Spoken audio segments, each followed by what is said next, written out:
Good morning, everyone. Welcome to the Tuesday, May 16th, 2023 Commissioners Court meeting. I'm now calling the meeting to order. Tim O'Hare, County Judge. Present. Roy Charles Brooks, Commissioner of Precinct 1. Present. Alisa Simmons, Commissioner of Precinct 2. Here. Gary Ficas, Commissioner of Precinct 3. Here. Manny Ramirez, Commissioner of Precinct 4. Here. Thank you. All right, please rise for the invocation and pledges to our flags. Our invocation today will be led by Derek Dunn, the North Fort Worth Gateway Campus pastor. Let's pray. God in heaven, thank you for this moment. God, thank you for bringing this group of people together, and we welcome your presence and your spirit here now in this courtroom. God, thank you that every authority is established by you. God, and I pray for each one of these commissioners and this judge that you've brought here for this moment to have wisdom and clarity and peace in their hearts and in their minds. God, and we thank you that you're the God of peace, you're the God of love, and you're the God of justice. And we do pray that we would see justice reign here. Lord, and with justice, we pray that your mercy would be here as well and experienced by all present in this room and present throughout all the land that this court governs. Lord, I pray that each one here would have everything they need to make the decisions that it takes to operate the policies and the governance of this great area. Lord, be with us all now, and we are so grateful for what you've done and for who you are. And God, we thank you that you invite us in to relationship with you, and I pray that everyone here would experience that. And we pray all these things in the good name of Jesus Christ. Amen. Amen. Thank you, Pastor. Please join me in the pledges. First to the U.S. flag.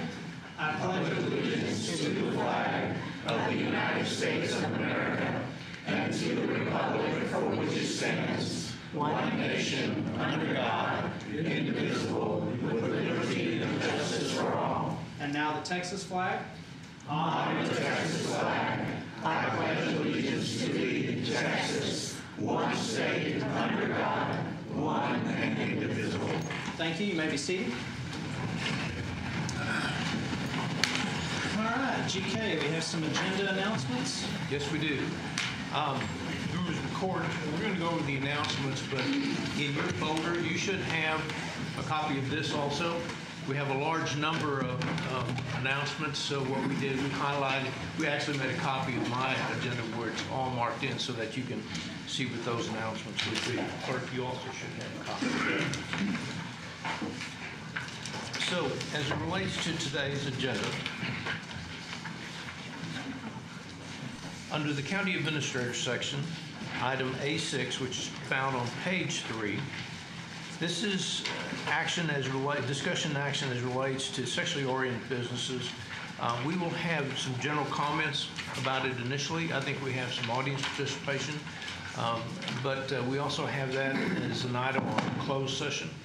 And before we ask you to take any action, I believe we might recommend that it go into closed.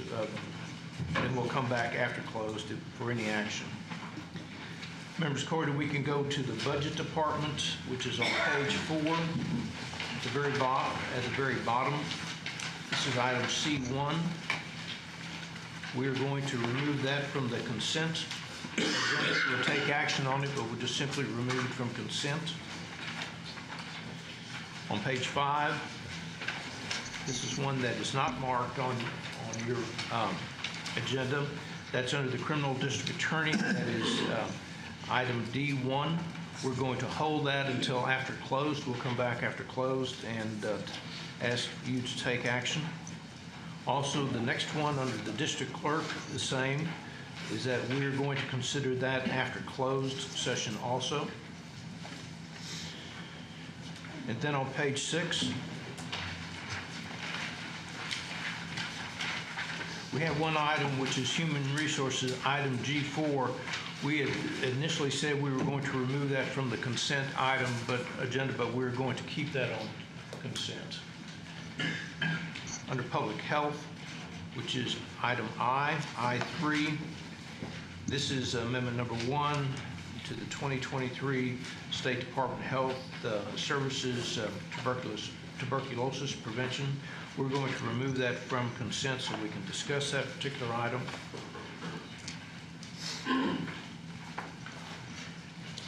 We can go to page 8. Item number J14. This is RFP number 2021-114. We're going to remove that from the consent item also. We'll take action when we get to that particular point.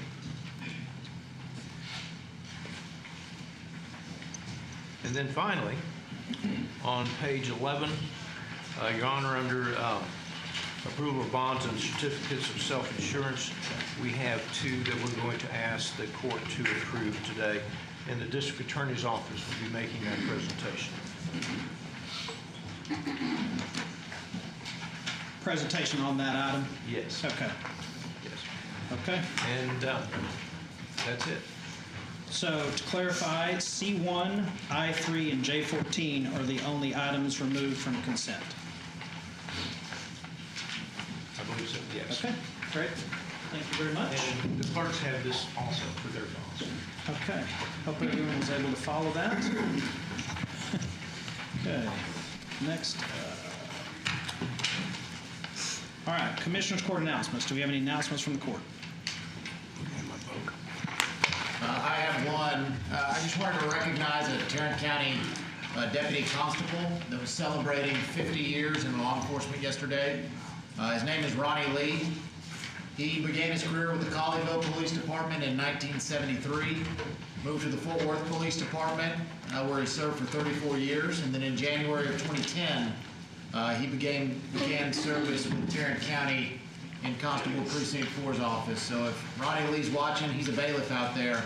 We just want to say congratulations and thank you for serving for 50 years.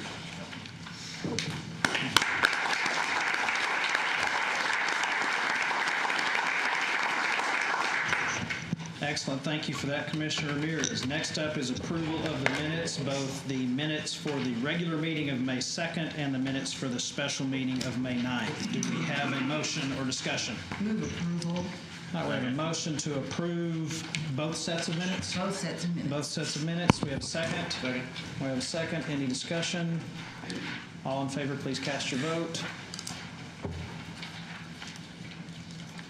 Okay, passes unanimously. Next up, we have our proclamation section. We have quite a few today, and we're going to start with one that I don't have the proclamation. Let's see if you have it. All right, do we have one from Mount Olivet? I'll go get it. Okay. While we go get the one from Mount Olivet, the next one we'll do is for the Grapevine Lady Mustangs soccer team. So, thank you. So if you are here with the Grapevine Lady Mustangs, I know we have the head coach Stephen McBride is here and some members of the team. Y'all come on up here to the podium if you would. And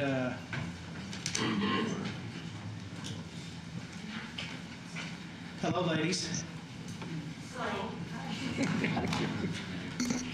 All right, I'm going to read this proclamation. How you doing, Coach? Congratulations to you. Yeah. So let me read this proclamation. Grapevine Lady Mustang Day, Texas 5A UIL Girls Soccer State Champions. The Grapevine High School Lady Mustang soccer team has demonstrated exemplary teamwork, skill, and effort during the 2022-2023 soccer season. With years of hard work, training, and dedication, they have delivered a victory for the Lady Mustang soccer team and Tarrant County in the Texas 5A UIL Girls Soccer State Championship. The Lady Mustang soccer team has brought great pride to Grapevine High School, the city of Grapevine, and Tarrant County, and we celebrate this extraordinary athletic achievement. Now, therefore, be it resolved that we, the Commissioners Court of Tarrant County, do hereby proclaim that May 16, 2023 shall be observed in Tarrant County as Grapevine High School Lady Mustang Day. And further, we encourage the citizens of Tarrant County to acknowledge and congratulate our own Tarrant County 5A UIL Girls Soccer State Champions, in witness whereof we have set our hands here on the 16th day of May 2023. I'm going to come down there and take some pictures. Of course, anybody else on the court's welcome to do so. But there are thousands of athletes across this state, and there have been for generations. I think many of the people up here were one of them. And winning a state championship is something you will have for the rest of your life. It is remarkable. It'll be a memory that you will never forget. And as someone who competed in high school athletics, it was always our goal to win a state championship. I never did, but what you've done is incredible. And but don't let this be the best moment of your life. Go on to be great wives and business owners and leaders and students, but your accomplishment is remarkable. Congratulations, phenomenal.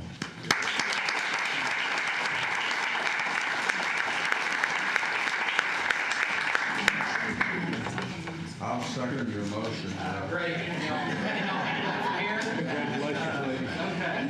Come over here. We're going to take pictures. Good to see you. Congratulations.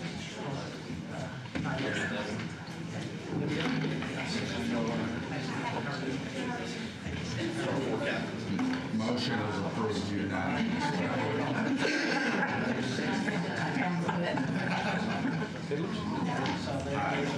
We're following progress. We're going to come over here and take pictures. Step over here and I'll grab it. Okay.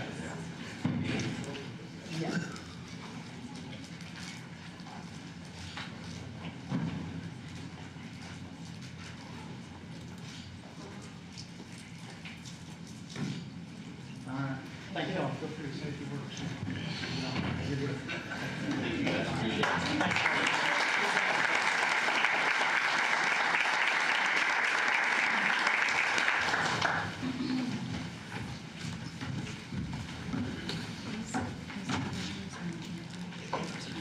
Great, okay. And I'd like to, maybe we've done this before, but I'd like to start a tradition where any high school that wins a state championship in Tarrant County, we bring them down and recognize them. Absolutely. Yeah. So, all right, next up, do we have, here we go. This proclamation, let's see, here for the proclamation, or, well, I guess let me finish that off. I guess I made a motion, you had a second. Have we already voted? Y'all did? Okay, great. Thank you very much. Found the buttons? Yeah. Okay, the next one is a resolution for the 94th Annual Fort Worth Memorial Day Service at Mount Olivet Cemetery. So let me read this. Since 1929, various Tarrant County veterans, civic, and patriotic groups have gathered at the Mount Olivet Cemetery Doughboy and American GI statues to honor the brave men and women of all wars who have given their lives in the ultimate sacrifice to preserve our nation's liberty and freedom. These solemn ceremonies are held on Memorial Day to pay tribute to such veterans and their heroic efforts.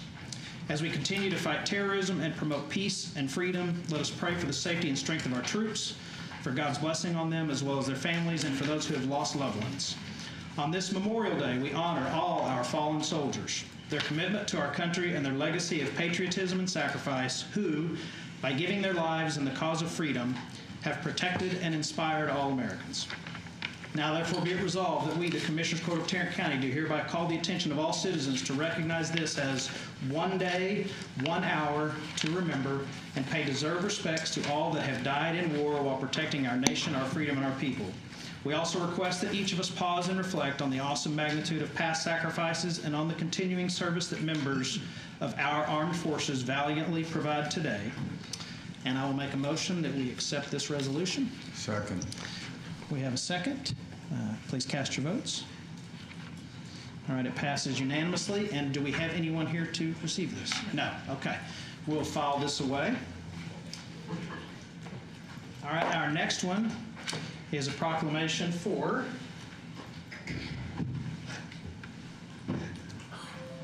National Salvation Army Week. And Brian Sweeney, are you here today? Yes, sir, I am. Okay.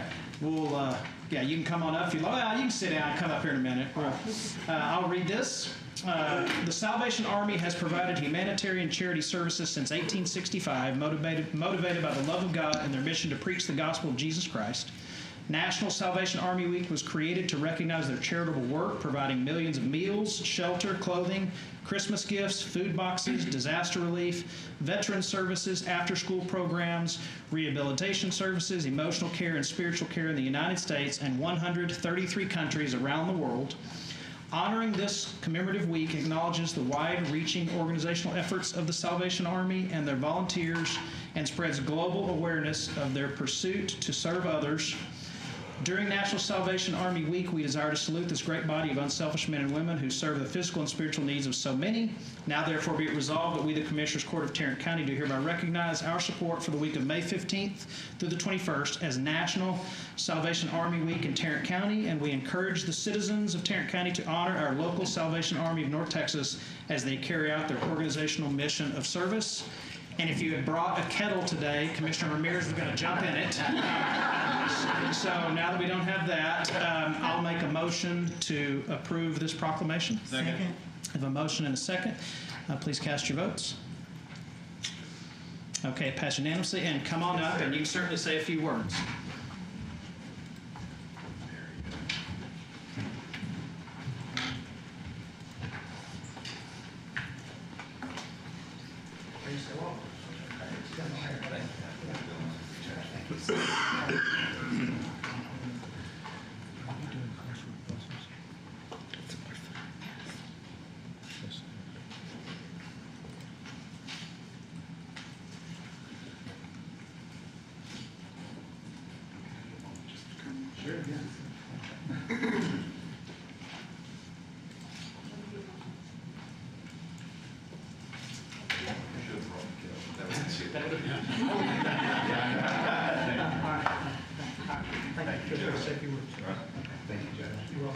We're very grateful for the opportunity to receive this recognition for National Salvation Army Week. Judge and Commissioners, thank you so very much for this recognition, where we continue to be committed to serve those people in North Texas who need help along the way, and we can help break the cycle of intergenerational poverty. Thank you for being with us in that fight, and thank you, Judge and Commissioners, very much. Thank you.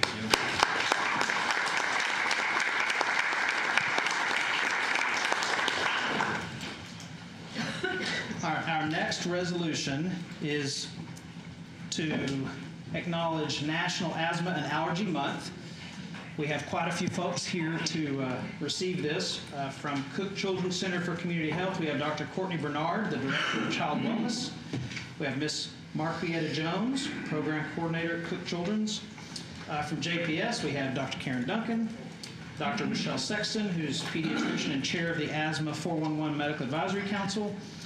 And from Safer Care Texas at the UNT Health Science Center, we have Dr. Teresa Wagner, an assistant professor. We have Dr. Leslie Alsop, also an assistant professor. And we have Ms. Cassandra McKay, an outreach specialist. So I'll invite you all up after we read this. Since 1984, the Asthma and Allergy Foundation of America has declared May to be National Asthma and Allergy Awareness Month, and asthma currently impacts an estimated 22.6 million Americans, including 6.1 million children. Poorly controlled asthma results in the increased use of emergency department and hospital resources, increases medical costs and mortality, reduces productivity at work and school, and negatively impacts the quality of life. The annual economic burden of asthma in the United States is estimated to be $81.9 billion, including health services, mortality, work absences, and school absences. In Tarrant County, 13% of school-age children, which is an estimated 47,820 kids, currently have asthma. 6% of children ages 6 to 17 have missed school due to asthma symptoms, and asthma is a leading cause of school absences, which impacts academic performance and reduces funding for Tarrant County schools. The burden of asthma may be sharply reduced through self-management, education, awareness, and appropriate health care as promoted through the Asthma 411 Consortium and supported by Safer Care Texas at the University of North Texas Health Science Center at Fort Worth, the JPS Health Network, the Acclaimed Physician Group, and Cook Children's Center for Community Health. Tarrant County encourages improved control of asthma to reduce the impact of this chronic condition on the health, education, economic well-being, and quality of life for all people in the country, particularly children. Now therefore be it resolved that we, the Commissioner Court of Tarrant County, do hereby recognize May 2023 as Asthma and Allergy Awareness Month in Tarrant County, and we encourage the citizens of Tarrant County to work together, promoting and improving health, education, and economic outcomes by increasing awareness, understanding, and control of asthma. So I will move that we accept this resolution. Second. Now please cast your vote. Heard it passes unanimously. Come on up, everyone, and we'll certainly let you say a few words as well.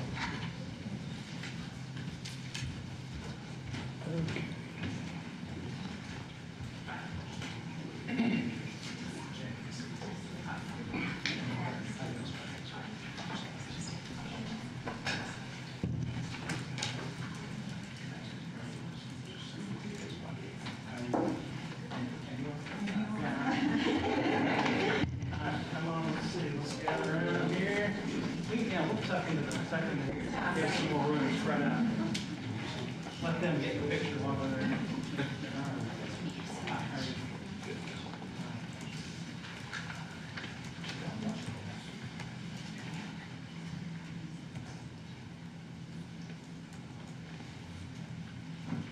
Trying to get everyone started.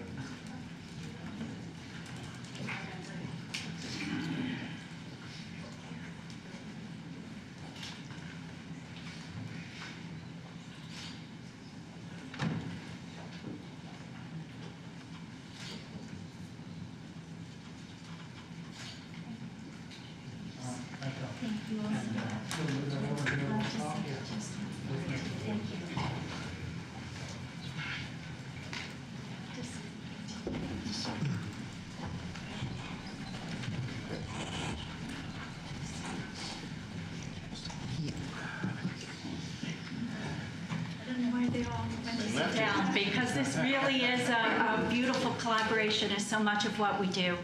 I am truly honored today to have stood with members and representatives of the Asthma 411 Consortium of Tarrant County, and want to send our deep gratitude to all of you for this step in helping raising awareness of asthma and supporting our work to reduce its burden in Tarrant County schools. The collaboration partners with school districts in Tarrant County to strengthen asthma services in 350 campuses. Last year alone, school nurses reported using our program to respond to 1,164 instances of respiratory distress among children at school. Children who had asthma, no medication of their own. The majority of these were 6 to 11 years of age, and the average age was 9. The good news is that 83% of those children were able to return to class, safely continue their instructional day, and their parents received follow-up information about asthma control, not a call asking them to immediately leave work and take their children out of school. So again, our many, many thanks and deep gratitude to all for having this day, and for everyone here who works to improve the health of Tarrant County children and ensure their academic and long-term success. Thank you.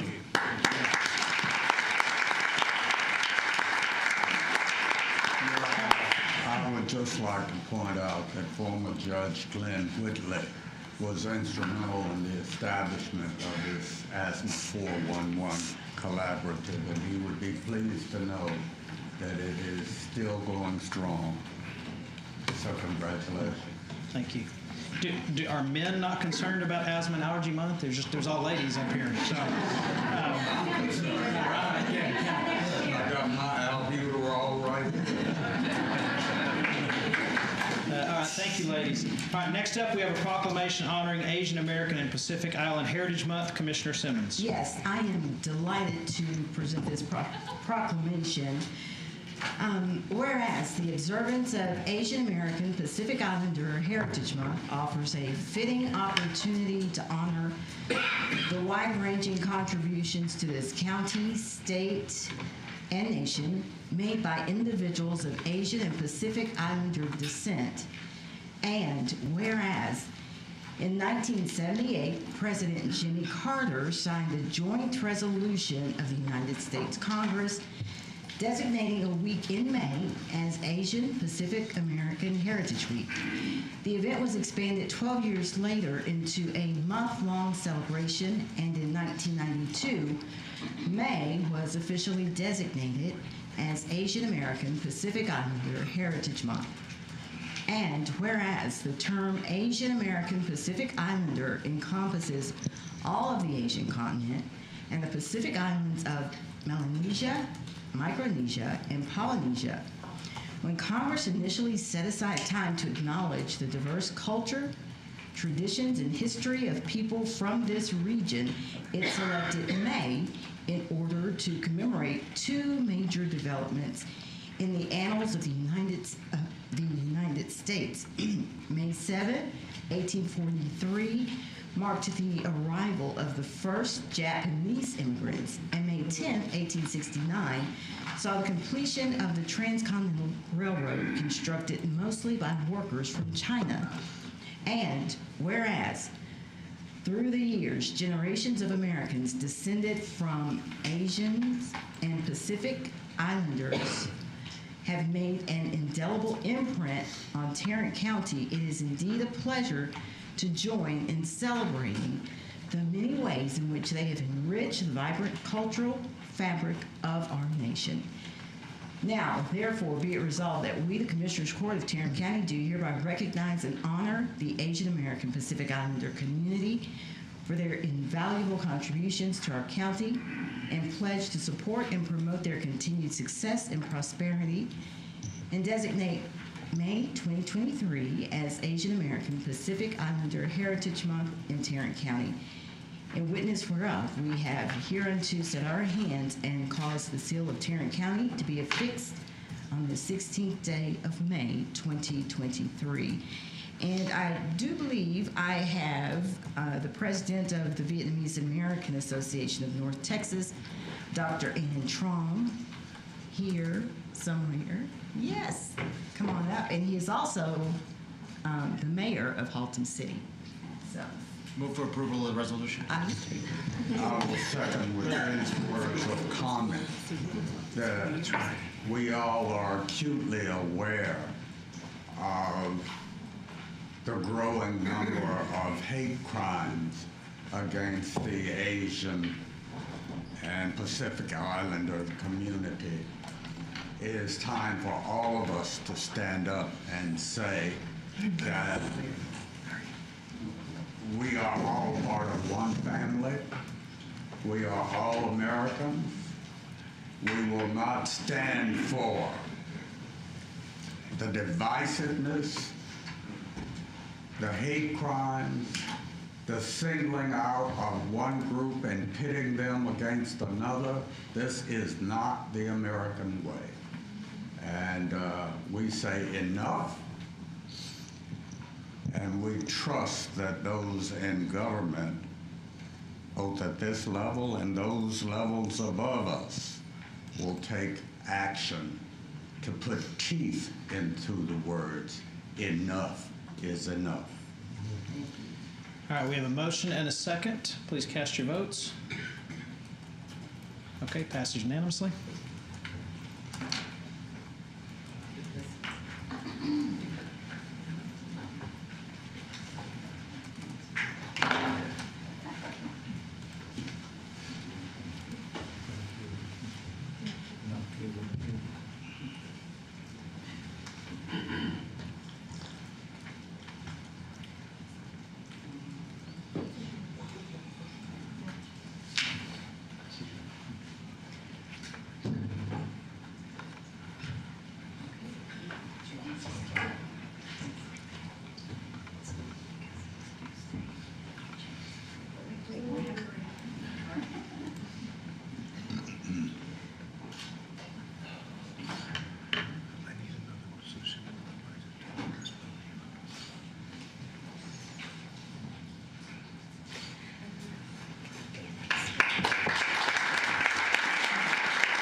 Good morning, Judge, Commissioner.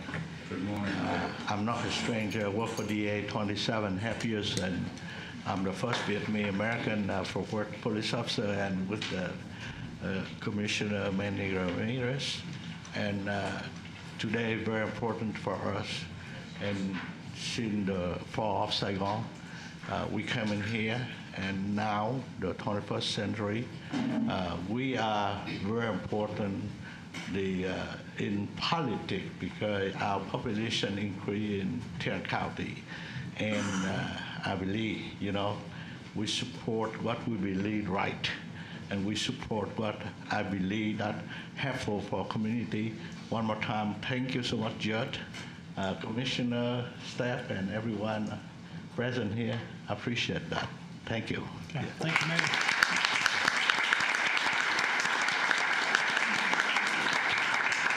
Next up, we have a congratulatory resolution. Commissioner Fickus. Yes, I want to move approval of the congratulatory resolution for Council Member David Bowie in the city of Hearst. We presented that to the council member last week on Thursday and at a reception. And so I move for approval. Second. All right, we have a motion and a second. Please cast your vote. All right, it passes unanimously. And is that it for that? Nobody here? No. Okay. All right, and next up, we have a proclamation, also from Commissioner Fickus, in light of National Older Americans Month. I see we have our National Older American with us sitting in the second or third row. Mr. Taylor, always good to have you.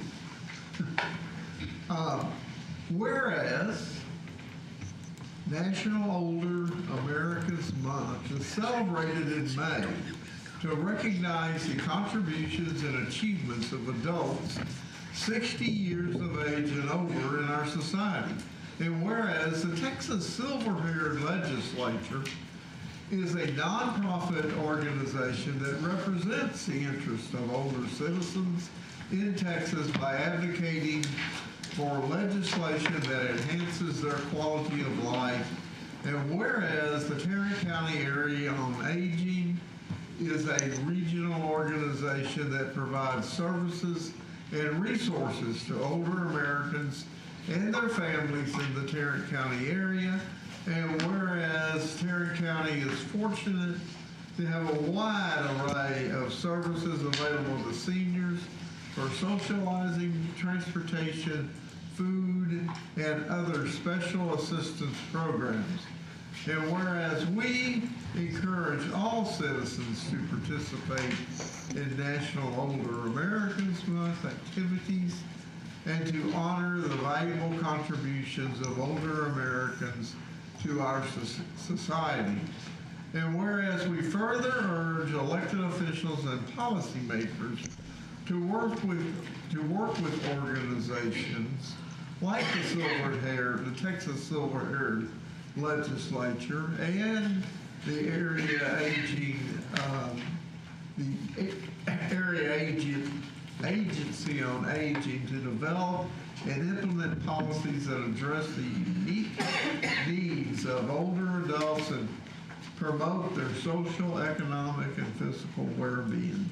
Now, therefore, be it resolved that we, the Commissioners Court of Tarrant County, commend the TSHL, the AAA, and all other senior entities for their dedication to improving the lives of older adults in our community and supporting their independence, health, and well-being, and thereby proclaim May 2023 as National Older Americans Month in Tarrant County. In witness thereof, we have hereunto set our hand and caused the seal of Tarrant County to be affixed this 16th day of May 2020, and I move for approval. Second. We have a motion and a second. Please cast your vote. Passes unanimously.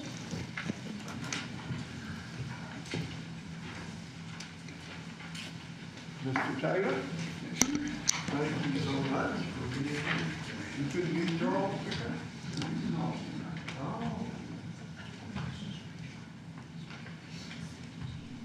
Got it?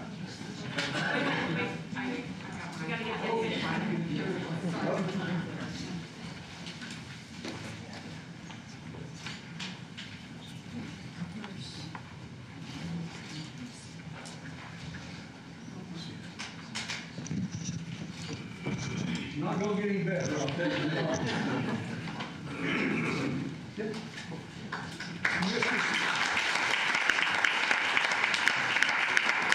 On behalf of the 123 members of the Texas Silverhead Legislature across the state of Texas and your 6 members here in Tarrant County, we want to say thank you for acknowledging those of us that have attained age 60 and over. It's 85, in 1985, the Texas Legislature created the Silverhead Legislature. Probably many people in this room are not aware of that. And over the last 38 years, they've been very instrumental in bringing issues that focus on age 60 and over to the legislature, either for legislative, addressing it through legislative channels or through the area agencies on aging with policy changes. We have an excellent AAA here under the leadership of Shakita Johnson. I do want to recognize her as being one of the top 40, under 40 in Tarrant County, and we're real proud of her for that. They do a great job in providing services, and they feed us a lot of information we communicate to our legislators in Austin. So I want to say thank you.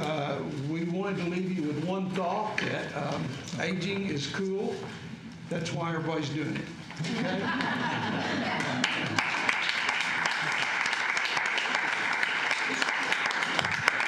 Okay, we're going to move on and not do H at this point, and now move to the consent agenda. So the consent agenda, we have 3 items removed. Do we have any discussion or motion to make on the consent agenda as amended? Your Honor, before you do that, we were just notified, we have one additional item that's on consent that we have an audience participation form on. Okay. Apologize for that. It's under purchasing, item J24. It's the purchasing policies and procedures manual. Okay. Revisions. So J24 is also now removed from the consent agenda.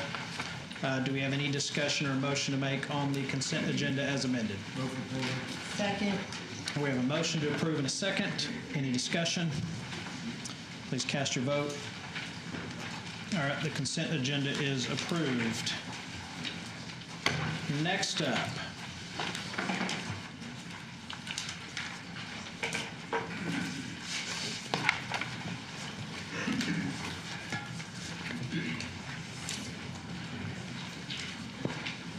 Thank you, Your Honor. Members of the court.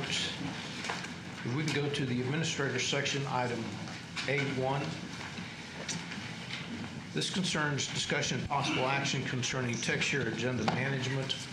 I know that we've had discussions at the last meeting about not proceeding with additional software development as it relates to TextShare, at least for this time. I would like to bring one to you where we already have a contract in place that was approved by the Commissioners Court in November of last year, and some work has already been done on that. This is as it relates to our agenda management system for the Commissioners Court.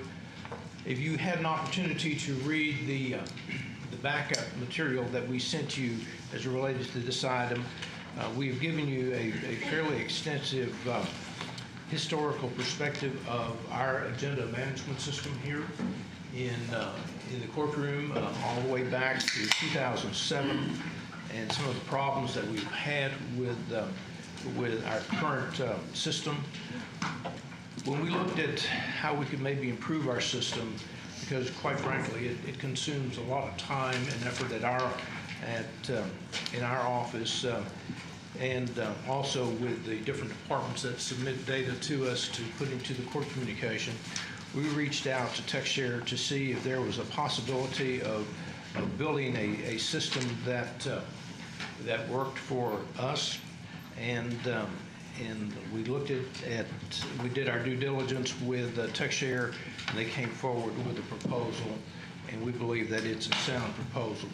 One of the things that I'd like to point out, if you'll go to the last page of that of that court communication, you'll see a chart that looks like this.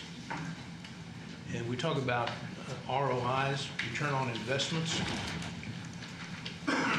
You might note that with this building, which is $190,939, $191,000, even at a cost of $50,000 a year for maintenance, we will totally recoup all of our investment within a 5-year period compared to the program that we currently run. And so what we're asking you to today is to allow us to continue that development at amount not to exceed $190,939.36. This is not a contract approval because the contract's already been approved by the Commissioners Court. We're about a third of the way in it, and quite frankly, we need this software. Questions, Commissioners? My question would be, what else have we looked at in the market for addendum management software? And what do those other options cost? Because I think we're all on the same page, or at least I'm of the opinion that we absolutely have to have something better. Right now, it's not very user intuitive. It's not good for court members or for the citizens to access. And so we have to have a solution. If TechShare is your recommended solution, then I would like to know if we had gauged the market to see what the cost would be, and it sounds like we're a third of the way into this, so I'm not opposed to continuing on with it if we have already done that research. So what we did on the current program that we have now, we started in 2019 and did several different RFPs. And we finally came to the conclusion in 2020 that the best that we were going to get was the system we have now. And the system that we have now is simply, actually it's not as good as the old system that we had, but the old system, which was a private vendor that came in, helped us develop it, but it doesn't have the functionality as our old system. And so we have been to the market in about 2 years ago, and what we're doing now is the best that we had that came out of the market. And so we believe that even going through 3 different RFP processes, that we ended up with a product we have now, and it simply doesn't meet our standards. And I think that when you see also that the maintenance costs of the product, the commercial product, is about $150,000 a year, $145,000 a year. And we can maintain this system for about $50,000 a year. That annual savings is going to be close to $100,000, which should, in several years, simply pay for the cost, the development, the implementation, and the maintenance of the system that we would like to propose. Thank you, Jim. So, go ahead. The process that Mr. Manias just described is one of the reasons we got into TechShare in the first place.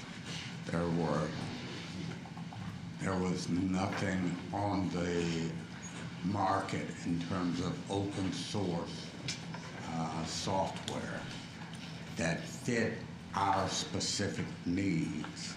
When we laid the products from the various vendors up against what our specific needs were, we did what is called a fit gap analysis.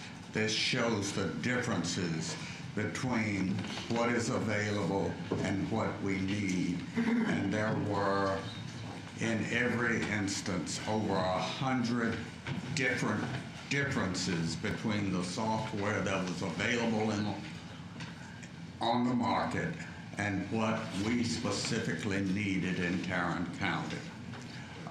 This just points out the fact that if done right, we can develop software that meets our specific needs at a lower cost, a lower maintenance cost, and based upon that, I would make the motion that we go ahead and complete the work on this agenda management system under TechShare. So, GK, Yes. the $191,000, what protections are in place to keep it at $191,000?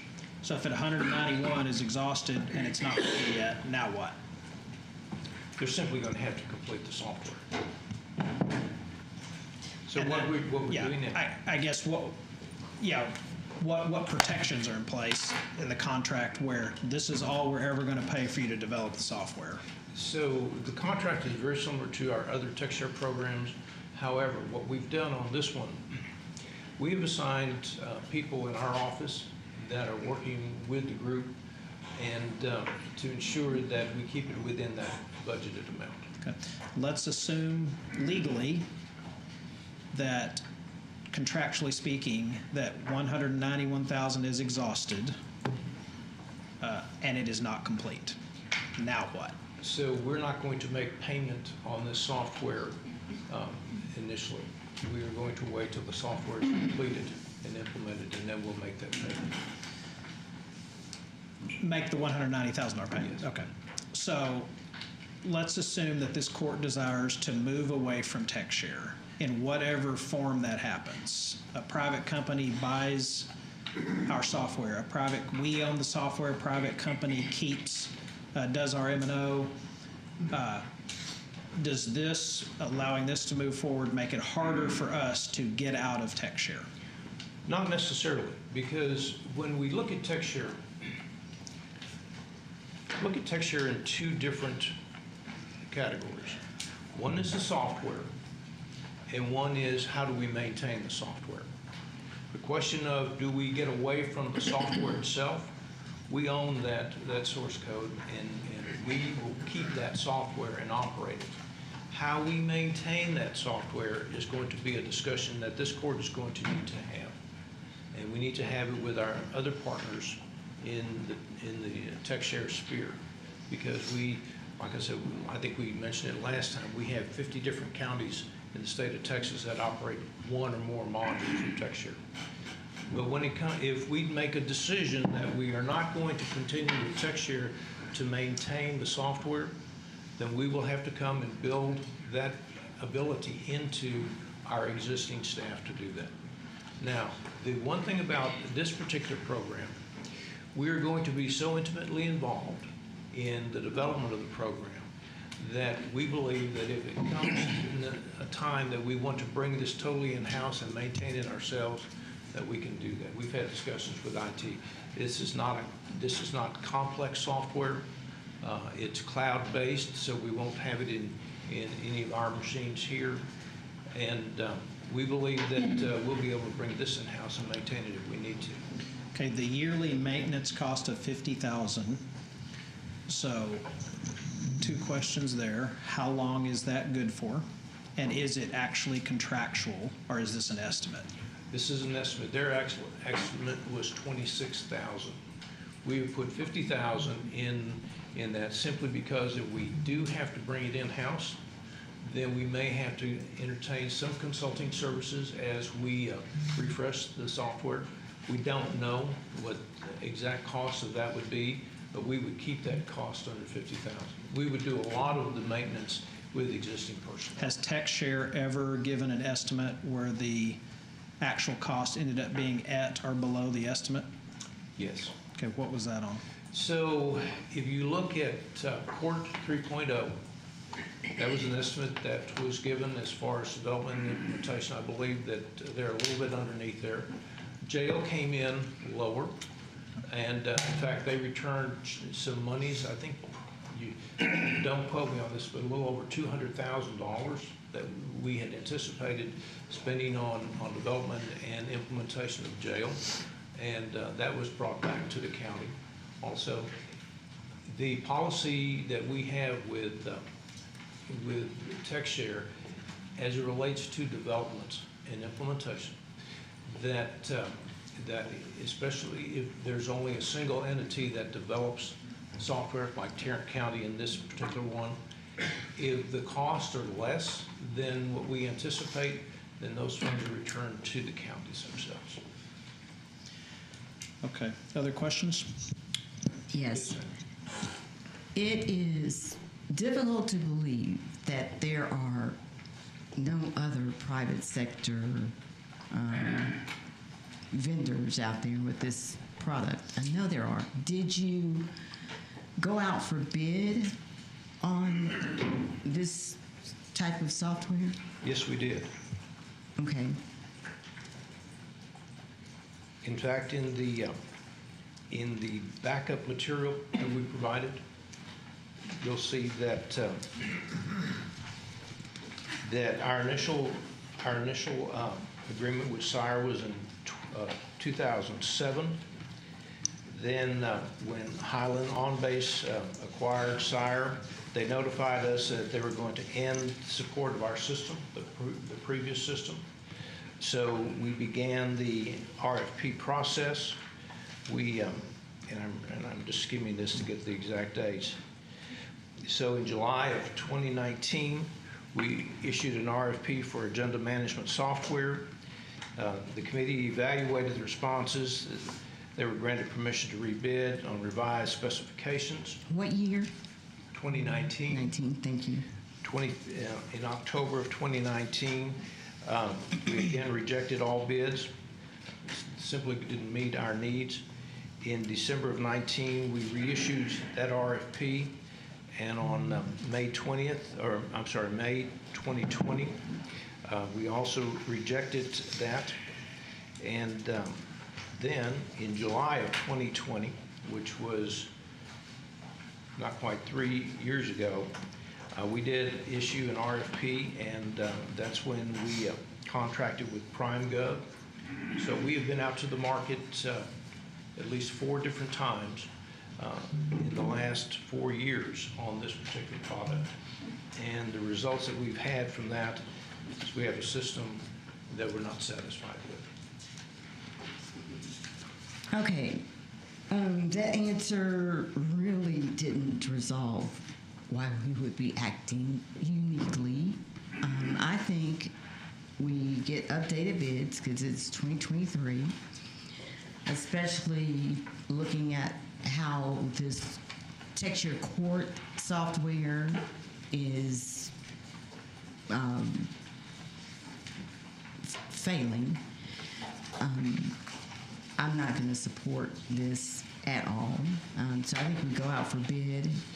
There are plenty of companies that offer agenda management software, and we get something that's off the shelf. I second Commissioner Brooks's motion to continue with production on this product. And it's my vision and goal that eventually we bring all of this maintenance in-house, GK. I think that's with all of our TechShare products, that's where we should go. Our IT staff are very talented, very intimately familiar with the production of everything TechShare's done. And with some consultants and with some additional staff, I think they can get that done. So eventually I'd like to get there, but I second Commissioner Brooks's motion to charge forward with this agenda management software. And I would think that at the going rate of an IT professional, what do they make? $100,000 a year, and you're talking about bringing this in-house. That would be in excess of the $50,000 he's talking about. I think when we're talking about maintenance, probably existing staff can handle maintenance. It's not the production, it's not the writing of the code, all that stuff's being done right now. So existing staff could most likely handle maintenance. I'm talking about contingencies. Right now, the PrimeGov software, they're saying, costs us $150,000 externally per year to maintain. And it doesn't work very well. It's unacceptable. This product, and like GK said, I'd completely separate this versus TechShare Courts versus the TechShare business process. They're completely separate. This is just software. Software that's going to handle agenda management, and that is much less complicated than TechShare Courts. Well, court is supposed to be software as well. That's exactly what it is. So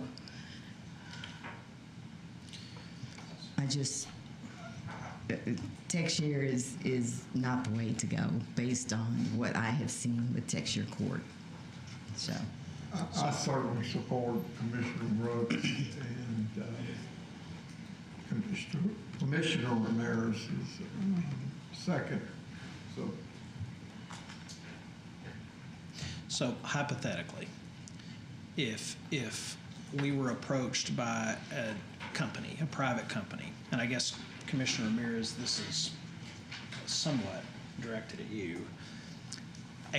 When you say you'd want to bring it in-house, are you talking about bringing it in where our IT that exists now does it, or are you talking about bringing in new employees? Or do you include in-house as a private company we contract out with, but it's not this local government corporation? Yeah, I think that my vision for IT is that they can manage all of the maintenance for all of our software projects. That's why IT exists, why departments exist, is so that they can be the information technology experts and hubs for every single division and department in this county and handle all the maintenance themselves with very minimal external consultants and assistants. I don't think that we need to swell our ranks to do that. I think that our existing IT personnel are competent and capable enough. I think we went down a very unique rabbit hole with starting this local government corporation in TechShare. And I think that business process, we should not be having a company based in Austin that we are subsidizing from Tarrant County. So whether TechShare is sold to a private or whatever they do on the TechShare side of things, I think that our internal software, what our employees use every day, should have the ability to be serviced by our IT personnel. Does IT agree that they can do this?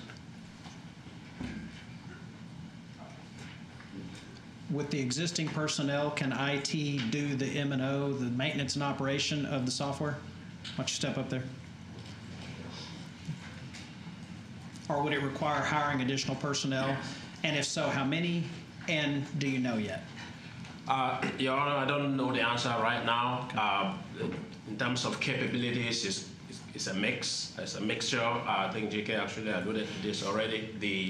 We will have to evaluate what it would take to bring everything in-house, and always you can look at the cost benefit compared to what is being paid today versus the package that we can put together. Right now, standing right here in front of you, I don't have that exact answer on the numbers. In terms of is it doable? It is certainly doable. We just have to put it together and see whether doing that would be a lower cost overall. Okay. And that's looking at the full spectrum of all the products and services. because are we assuming that our IT played a major role in the development of this? So we're saying let our IT maintain it, but did they even have a hand in the development of it? Well, I don't think we are saying let our IT maintain it. So I think that's an option, a discussion, but I'm not sure I would classify that at this point as we. I would want to hear from them. It's something, I think all options should be on the table. We should explore.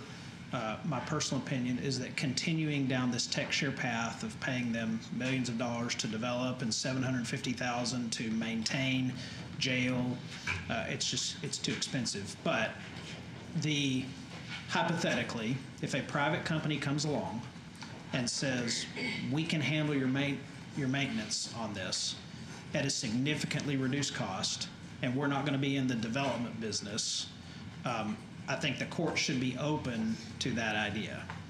And I think that's likely to happen and something to discuss. But if a private company were to come along and say, we can do this at a cost where you don't have to hire employees to do it, we can do it for you at a significantly reduced cost on what it is now, does doing this right here legally make what I just described harder? So, Judge, it would Can you answer that? Yeah. It would depend on what exactly the contract called for here.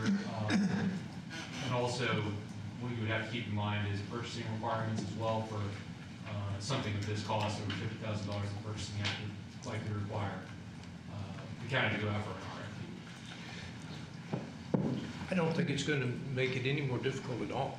Okay. It's just a different process. That's why that's why I would suggest you look at this in two different tranches.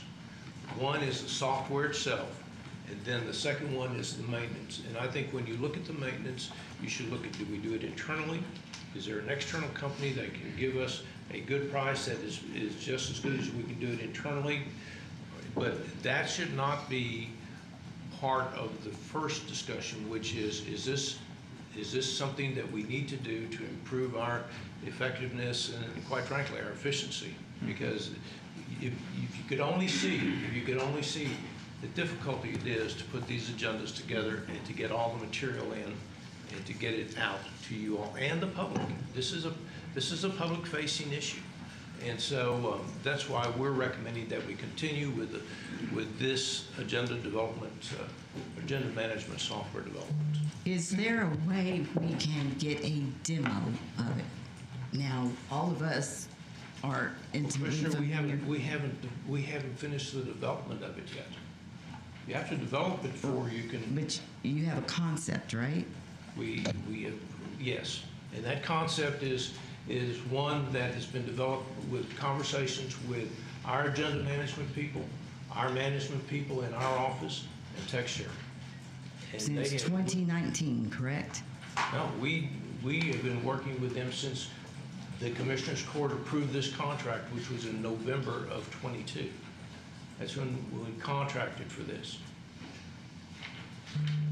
I just think we lack all the information. But we can take a vote on it today, but our IT director can answer some questions about cost. GK has not been able to answer some basic questions. It should work. There's not a whole lot of certainty there. Well, Commissioner, we haven't developed it yet. Whenever we're going to make sure that once it's developed, that it works. I understand, but there's stuff on the shelf that works, correct? Well, we went out for bid 4 different times, and the product that was finally chosen, the commercial product off the shelf, doesn't work. I just want to be certain, maybe get us refocused to make sure we're not conflating the TechShare issues here. We talk about maintenance of all the product suite. I want to stay focused on item number 1, the agenda management system. The estimate now is that maintenance and operation, if we take no action and move away from how we currently operate, is $100,000 less per year than the current system that we operate. So to me, that makes financial sense on agenda item A1. So the rest of the TechShare issues or whatever opinions we all share on TechShare, on the suite, whether it be courts, jail, whatever it is, should not be conflated with this, in my opinion, because we need a new agenda management software. And if this is the option that county administration believes is the best option, then I'm still supportive of it. I am still on A1, first of all. I'm on that agenda item. So, again, there are products on the shelf. Different counties use different things. I heard him say 2019, and so if this is going to be some long, drawn-out development of this software, like this other stuff has been, I'm a no. And we can't get a demo on it. We can't get a concept of it. You got to show me something. How is it different from what we have now? What does the contract call for in terms of a delivery date of the completed software? We put this process on hold, and so we would hope to have this software done within 90 to 120 days. 120 days. 90 to 120, yes. Contractually, if they tell us it's not done, we're going to need more money, then what? The answer is no, and we're not going to pay them $191,000. Okay. Contractually, if we say, sorry, we know you've worked on it, but we're not paying you, are we subject to being sued over it? I guess if we have 89% of the board, Gary, you're probably not going to vote to sue us, are you? So convoluted. No. So, okay. Gary's probably not going to vote to sue us. I guess how could TechShare sue us could they, if Gary does not cast a vote to sue us? Well, there's typically in contracts of this nature, there is going to be a clause that allows the county to get out by not budgeting for the item anymore. And so I would assume in this contract it's something similar to that. And so if the county were to simply not budget for the item anymore, I don't believe there would be any sort of liability we have to worry about. But Okay. I can certainly look into that some more prior to the court. Okay. And what the contract calls for. All right, did you have something to add? Okay. Other questions or comments on this agenda item, A1? I think it's A1. A1. Anything else? Okay, we have a motion and a second. With no further discussion, please cast your vote. All right, it passes 4-1. All right, next up is item A2, which I guess is along the same lines. So we'd like to give you an update as it relates to the court software. And I know that the last time I stood up here and did all of that, we continue to do development on court and implementation. And it is continuing to, it's still moving somewhat slow because we're in that certain period that we have stabilization, which normally lasts anywhere from 4 to 6 weeks, and then it tapers off to a few months after that. And but what I'd like to do is to let you all hear from the people that actually use the software. And I'd ask Mr. Shooter, are you here, Mr. Shooter? Yes, sir. I asked Greg to run some numbers. We're in 2 weeks of this now, and ask him to talk a little bit about how many cases we have processed through the court system, which involves the utilization of the court software along with jail and other pieces of the software that make up our unified criminal justice system. So, Mr. Shooter.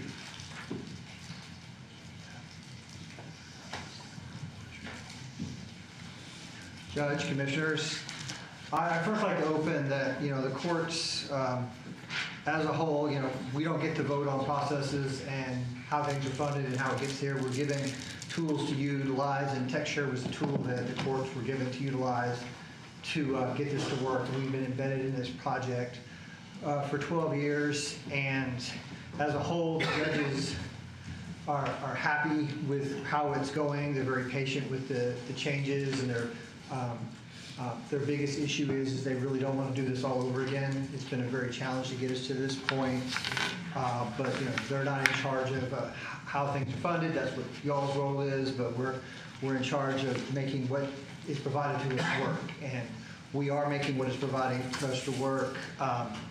We've had roughly, the first week we had over 1,600 cases go through the system. We're actually disposing more cases than have been filed in the month of May. So we're actually at a growth rate with TechShare. There are still things that need to be worked, but the court systems are working, and the software is starting to stabilize. I anticipate that in about a month, we'll be in a much better place based on historical. This is the 5th implementation of software the courts have gone through in my tenure as a criminal courts administrator, and there always seems to be this cycle that we go through. In about 3 months, we'll be happy. In about 6 months, we'll be in a position where this is the way we've always done it. So I think that's where we're headed. And just wanted y'all to know that. And if you have any questions about how it operates with the courts and how the courts are functioning, you're more than welcome to come down. And Judge Cook, who's probably listening, is more than welcome to sit down with any of y'all. He's been the judge at the misdemeanor level that has been leading the development, and also Judge Hill, one of our new judge starting his first term, has been an integral part of the development. I'd recommend you visit with him because I think they see the future of the product, and if you want their perspective, that's who I recommend you ask. Are you aware of any judges here in Tarrant County that have stopped using TechShare because they think there's too many problems? Stop using the word stop is incorrect. Are they not using particular functions? That's correct. But you have no choice but to use the software in order to move things through the system. So there are issues with judgments and that they're trying to work out, and some judges are not going to sign those judgments until those issues are worked out, and we'll do it a different way. but in order for things to proceed, you have to use the software. So to stop it, court would stop. Okay. Questions? Comments? Yes. Yes. All right.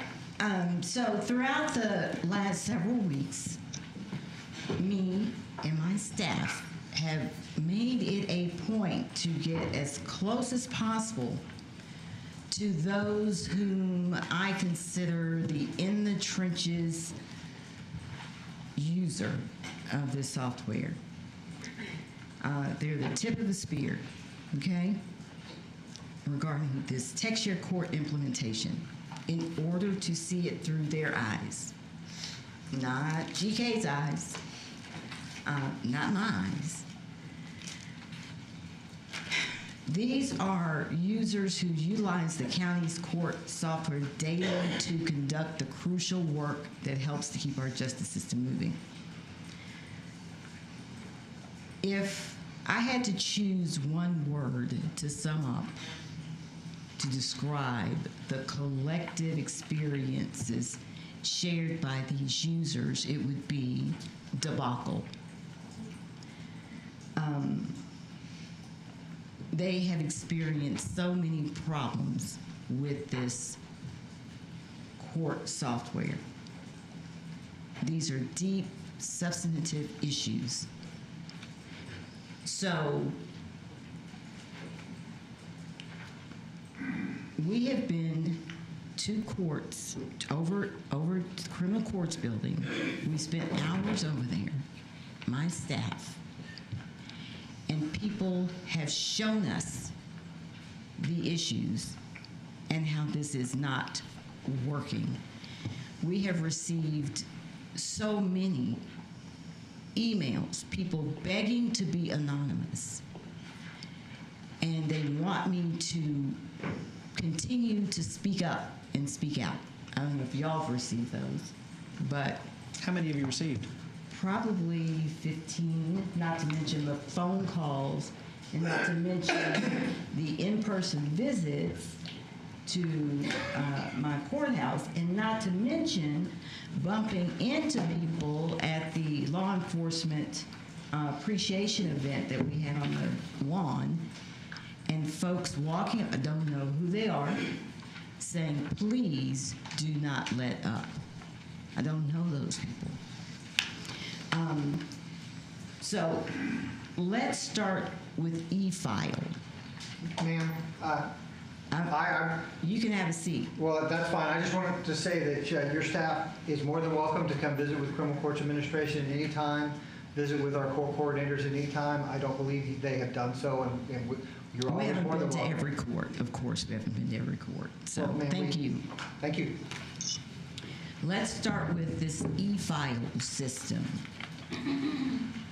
E-file is in short, the state mandates the use of e-file for all attorneys, and all court filings must go through the e-file system. For TextShare to work, TextShare needs to integrate or connect with e-file. It is what is called a two-way integration. That means that TextShare can talk to e-file, and e-file can talk to TextShare. And all of that is the responsibility of TextShare. Tyler Technologies. E-file is a product of Tyler Technologies. And Tyler has what is called an EFM, or an e-file manager. It's a hub, and all of their customers talk through this hub. When Tarrant County launched TextShare Court, this is what Tyler Technologies told me should have happened. It should have been an easy transition. A fully developed software application would have taken 1 minute to migrate and become operational. The system was not ready. The first couple of days, there was no integration. A few days later, they successfully, or our Tarrant team successfully figured out an integration workaround. Now, when the term workaround is used, I think of it's a temporary makeshift whatever until a solution is identified.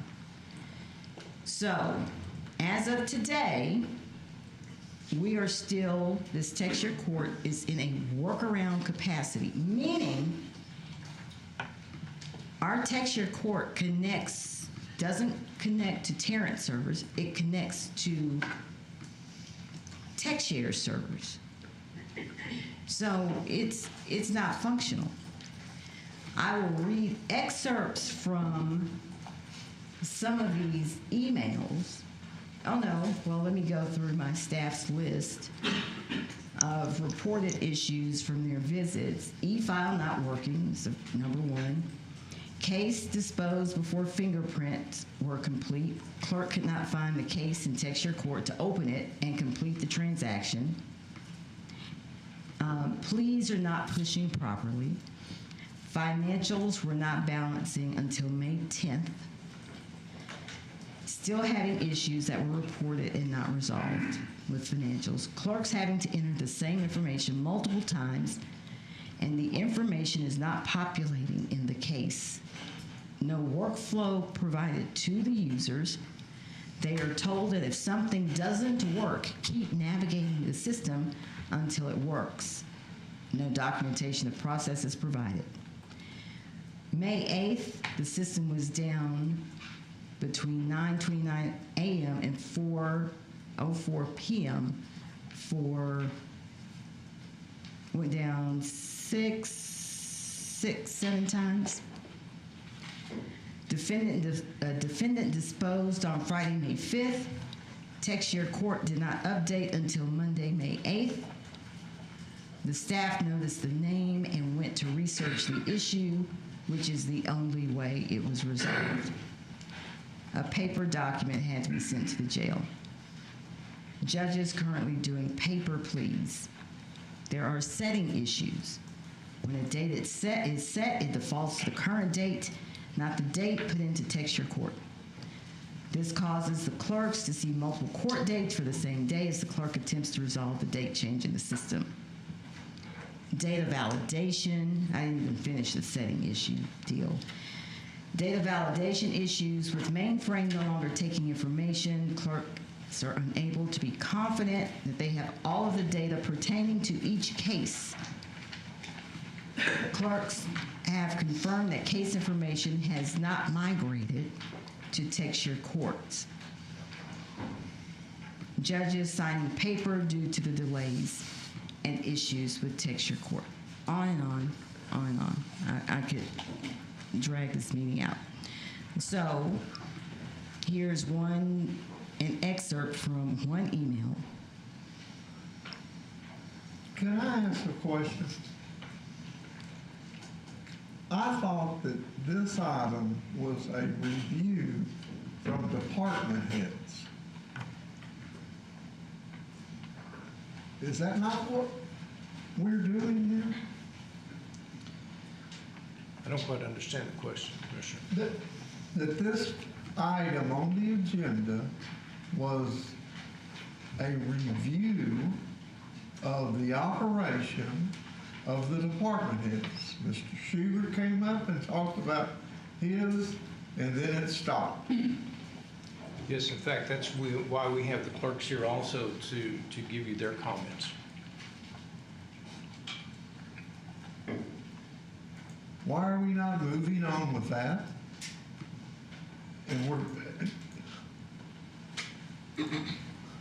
We can surely ask them to make their comments. In fact, I would hope that they would, because we've asked them to do that.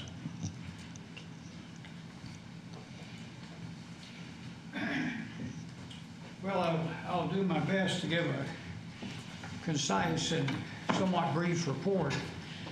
I stood up here, I guess, a couple of meetings ago and referred to a report that I wanted to see that I called an in and out report. That is, tickets open and tickets closed. That's how I intended to measure the progress of this effort that we're doing now. Mr. Scott has put that together. We have 2 of them and another one due. I know a lot of people were emailed that report, and we discussed it on our 4 o'clock conference calls. I believe one of your staff was, I think I saw her on the list of people.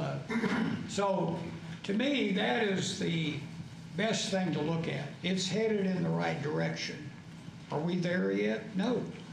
But we're only 2 weeks into the system. The 30-day stabilization period has been contemplated, all along. We have a new release. Has that gone into production yet? It's coming. That's supposed to solve a lot of that. So the bottom line is, no, it's not perfect. There are glitches. But we've talked about that every meeting since we went go live. So I think the best thing I can say, e-filing, Commissioner, I don't know, we're receiving all kinds of e-files. But, we've had problems with e-filing going back to the very first, and I have a report that my staff can generate. Sometimes it's on their end. In fact, one of them, I believe, was totally their end. You did reference the one day, Commissioner, where we had multiple outages. I had my staff report to me on that, of course, because it happened first part of the business day and was intermittent all day, and I was getting reports. The longest one was 15 minutes. Most of them were 2 to 3 minutes. Now, all that's solved. We haven't had another one of those. I don't think the county clerk would be any different than I. So, yes, there are issues, there are things yet to be done, but we've got some time to do that, and I'll be happy to answer any questions that any of you might have. Tom, is your accounting, hasn't it balanced for the last 10 8 days? Yes, this is another thing. I'm not sure what these reports are because I haven't seen the specifics on them. But my accounting manager reports to me daily because there were some things that we didn't like about the accounting performance before we went go live. But that is about 50% of a clerk's business. The accounting is much more complicated than most people would know. But that appears to be working just fine. And we are balancing. There were some problems as there were before with certified payments and with the e-filing. We handle those on a daily basis. I don't know whether those are included in your list, Commissioner, but those are it's not TechShare's fault, it wasn't our fault. So, Do you have any questions for Tom? For Tom specifically? Thank you. All right, none. Mary Louise, do you want to address the court? You don't have to? Okay. No, thank you. All right. So the agenda item is discussion and possible action concerning Tarrant County's TechShare software programs. I get that you believe that courts is a disaster. So I believe this item is on to discuss what to do moving forward, whether it's courts, whether it's our participation with TechShare. I had asked last meeting for a number of things, the number of TechShare employees, how many of them are in development, how many of them are in maintenance. I don't believe that was part of any of the materials. It wasn't, and we're anticipating giving that to you the next court period. Okay, so I'd like that information and be able to look at that and analyze it to determine what exactly I believe we should do next. It's not that we can't discuss it today, but I am certainly, and I think you can read the tea leaves here, I'm in favor of getting ourselves out of TechShare, and the previous vote notwithstanding, I don't want to see TechShare develop any more software that we pay for. But what we have now, we have good products, and now we need to find a way to maximize the value of those products, whether that is through taking it in-house, whether that is through contracting out, but controlling it. So for these discussions, there's a lot of information that our staff and our elected officials can answer. There's a lot of information that they can't because they don't know some of these things, like how many people are in tech share development and how many people are in tech share maintenance operation.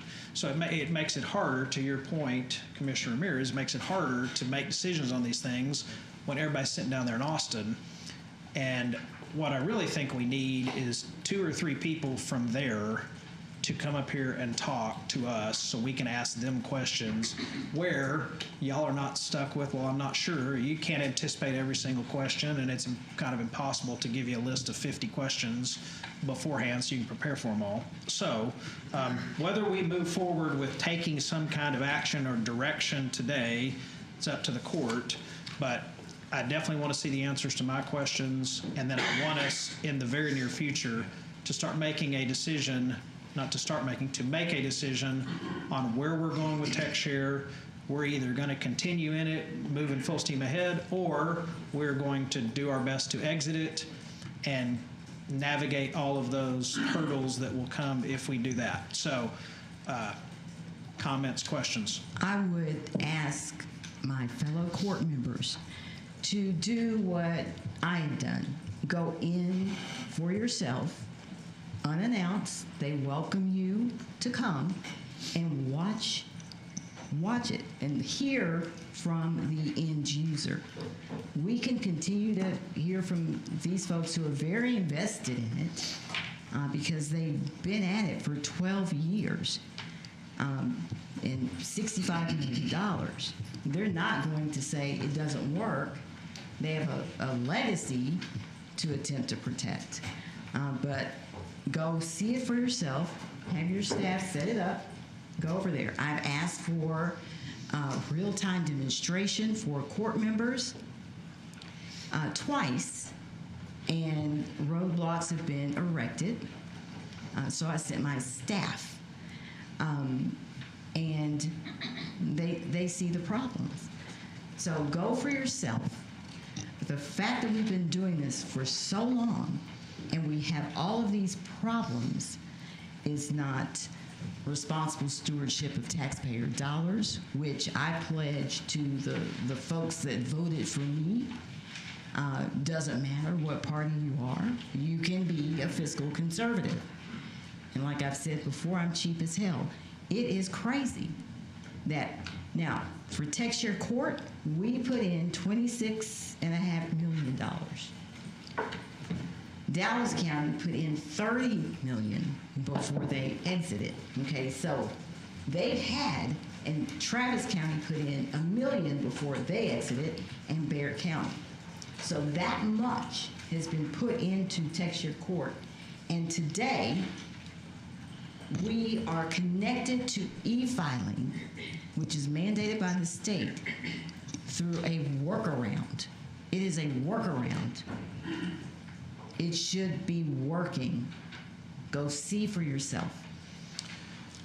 Thank you, Commissioner. Another question that I would like to have addressed as soon as possible from the staff is, how much money does Tarrant County send to the LGC versus how much of that money that we're paying for development or maintenance that then goes to the CUC? So I don't know the answer.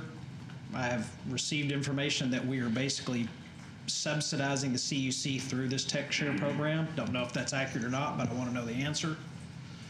At this point, on item 2, are there any other questions? Does anyone wish to make a motion? Or are we going to take this up next meeting or the meeting after that? I think this should remain on the agenda until it's working. I shouldn't have to call and say, put TechShare on the agenda. Leave it on here each month, and I do have a motion later in the agenda that addresses this. Okay.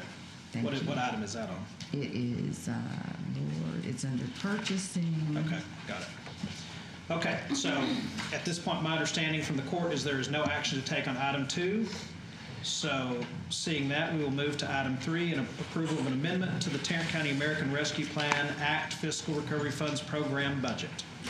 So members of the court, in your backup material, what we're asking is that we amend the ARPA funding recovery funds program, and that action would be a decrease of $377,539 in personal protective equipment.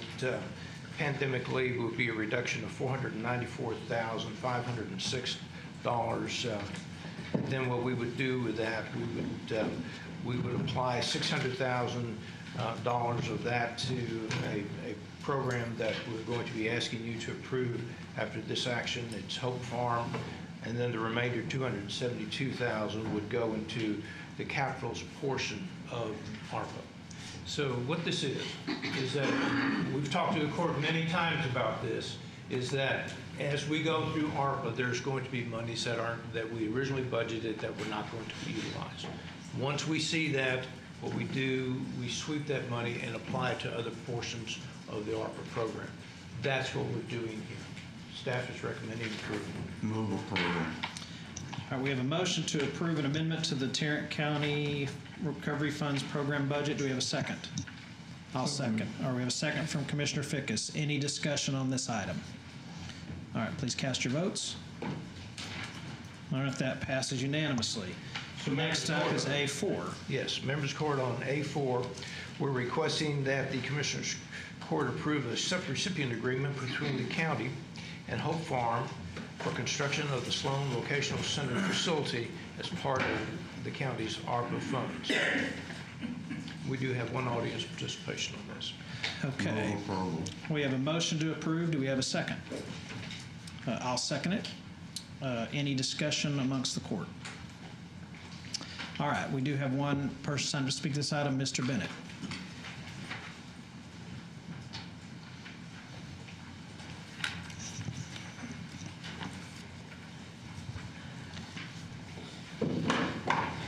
Morning, Judge, Commissioners. Dan Bennett. I'm a little disappointed that Judge Whitley exited the room because I wanted to address a communal item. I don't want to take your time up on A1, but I would appreciate if you fix your bar chart to include Bell County's participation. It doesn't reflect in your documentation, though it's annotated. Okay, let's talk about A4. It says Hope Farm is working in conjunction with Tarrant County and the city of Fort Worth, primarily helping 76104 and 107. I'm worried about replication of services. Now, I've read through the 4 pillars, Proverbs, 1 Samuel, John. I did a little homework. You got 23 people that head that organization.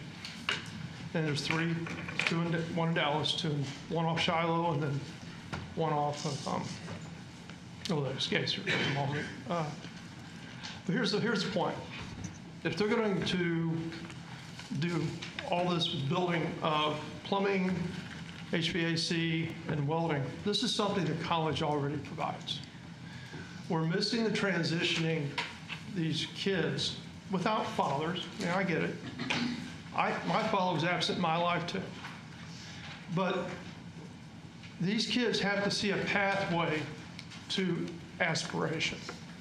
And working within their community to better serve their community is great. That's what they're doing.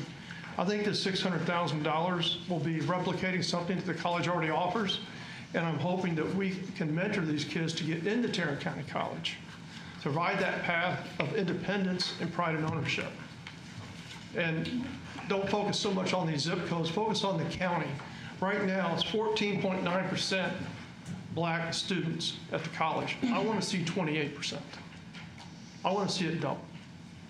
And we can do this together. And doing this, I think, harms that ability to say, hey, you can be successful here also. And we're going to help you do that. And that's what this organization does. So I'm hoping we will not take $600,000 and replicate something that already exists within Tarrant County. Thank you. All right, thank you. We have a motion and a second. Any discussion? All right, seeing none, please cast your vote. All right, passes unanimously. Thank you to the staff for your work on this. It is appreciated. Number 5, approval of out-of-state travel requests. Mr. Court, we're requesting that the court approve the out-of-state travel request. All right, do we have a motion? Move approval. We have a motion to approve the out-of-state travel request. We have a second. Any discussion? Please cast your votes. All right, passes unanimously. Next up, item 6, as GK said at the beginning of the meeting, we are going to give a brief presentation here, I think, from the staff or one of the commissioners. Then we are going to allow speakers on this item to talk, but we will not actually take action on this until we've met with our counsel in executive session at the close of this part of the meeting. So with that. Well, I'll tell my court members, I asked for this item to be on the agenda. We had a double stabbing just a week ago at this location, the Temptations in Precinct 4 in unincorporated Tarrant County. This location has been a nuisance to the public around there for decades. This location has been an environment where criminal activity has not only risen but thrived out there.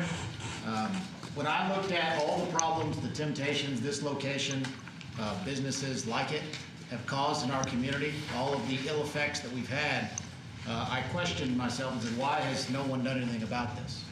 So when I started doing my research, I recognized that the County Commissioners Court, we are responsible for the regulation of these businesses in unincorporated Tarrant County. And we do that through our sexually oriented business regulations that we put in place. We haven't changed since, I believe, 2009, somewhere around there, maybe early 2000s. I understand we don't have very many of these in unincorporated Tarrant County. There's only a handful. But when we recognize that there's a problem, we have to stand up and take action. I think that our residents that live over there and anybody surrounding has dealt with this for too long. And quite frankly, enough is enough. In 2020, there were 2 homicides there. In 2021, they had 75 calls for service that our sheriff's office had to respond to. In 2022, 134 calls for service our sheriff's office had to respond to. It's a pattern with this location where things are not getting better, they're getting worse. Just for reference on how big of an issue that is for our sheriff's office that's responding to these unincorporated areas, there are 10 alcohol-related businesses in unincorporated Tarrant County in total. Of those 10, there were 128 calls for service last year. Well, just at this one location, there were 134. So more than 10 different businesses combined, because some of these businesses are doing it the right way. They're providing a service that the citizens want, but this business in particular is not. And so I know we have a presentation enclosed, and I know that the district attorney's office will give us our legal options. But in my mind, there's no cost too high for doing the right thing. And so it's going to be my recommendation from here and after close that we revoke this permit immediately, that we not renew the permit if another application is made, and that we explore a civil nuisance abatement lawsuit through the district attorney's office. So I'm passionate about this because I see the detriment that this type of activity has had in our communities.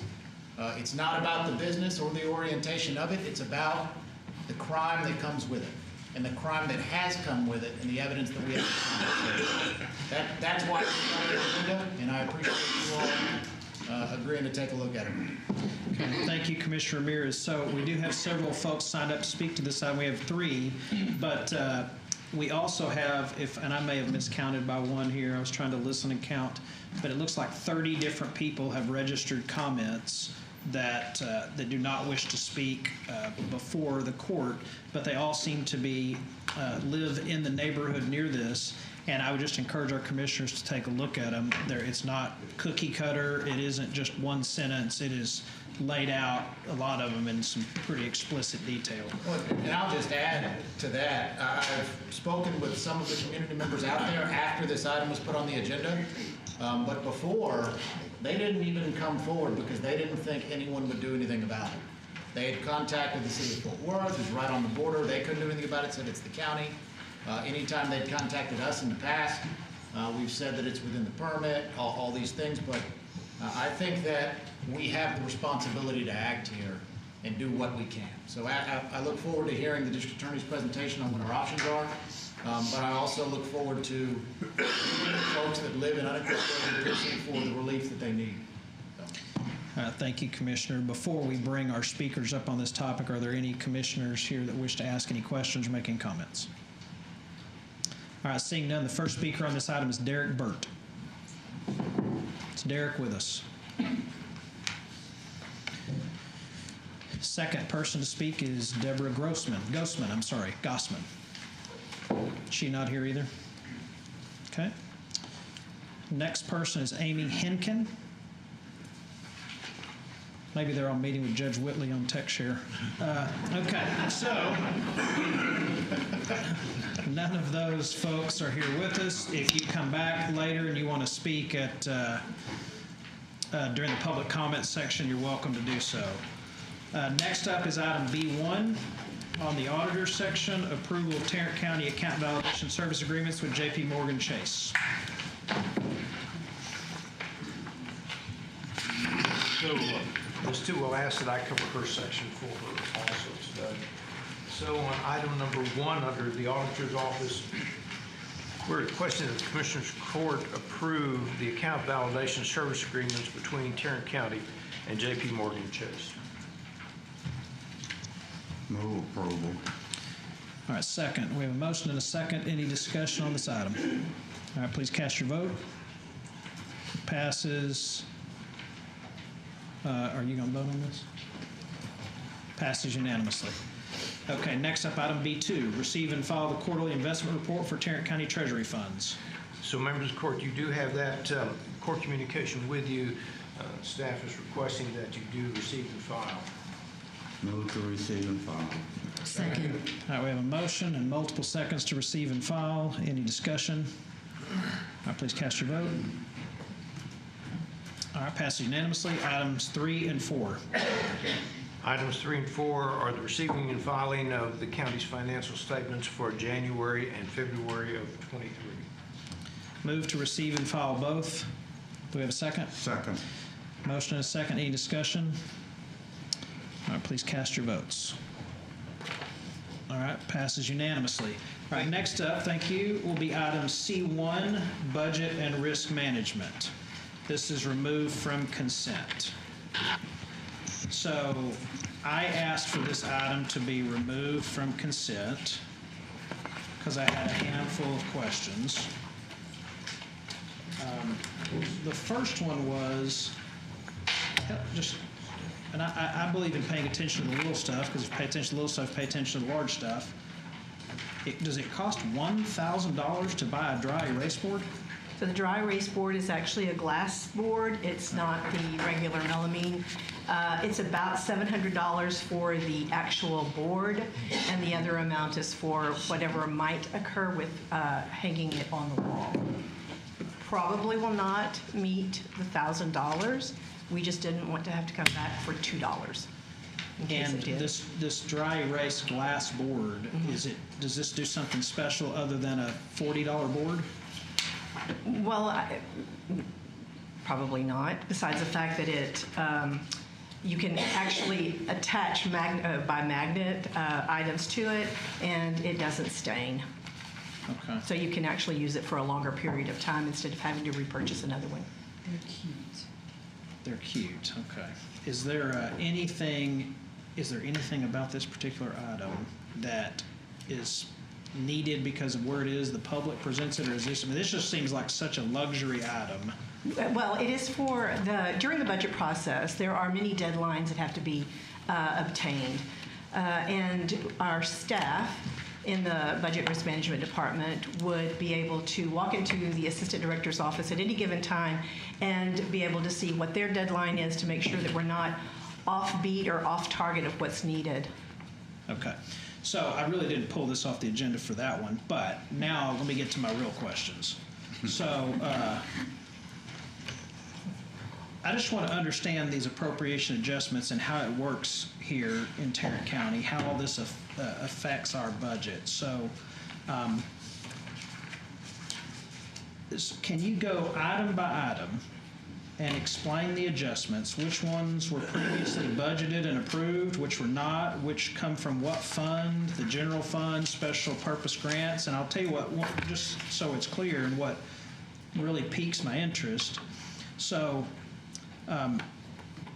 public health, if I'm reading this correctly, there's $195,000 that's going to be spent.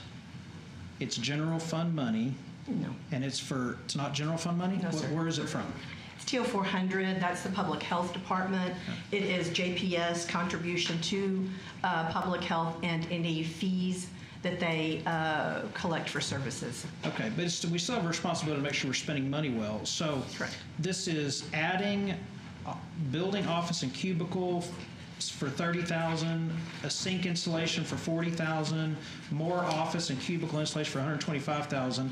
The mercantile building, what building is that exactly? That is a rental space that we have for public health. It was originally rented using grant money, but the facilities has expanded.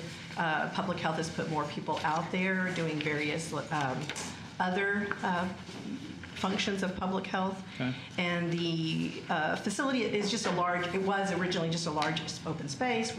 There were some office spaces. What they're currently doing now for the sinks are what's called mobile pod sinks. So it's a bottle of water that drains down into a sink, that drains down into a reservoir, and then you've got to take that reservoir and go and empty it out. This is putting some stationary permanent sinks in that location so that the public health employees have that available. Okay. And so what my concern, which I'll spit it out here eventually, is so we hear about a grant, and it's going to be public grant money, and it's going to be no additional costs to the county. Then we hear that in a grant, I think the words were, we usually do a holdback for the incidentals. And then when we actually researched and dug down, I think it was 2 of 54 have actually done the incidental holdback.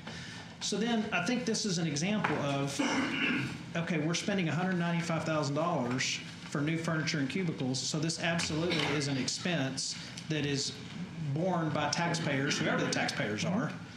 And this is an example of how the grant and it funds 2 employees and it all sounds good, but then it ends up costing, and I think this is a perfect example of it. And so when we have people stand up and say there'll be no cost to the county, there's always cost to the county. And this is one of those examples.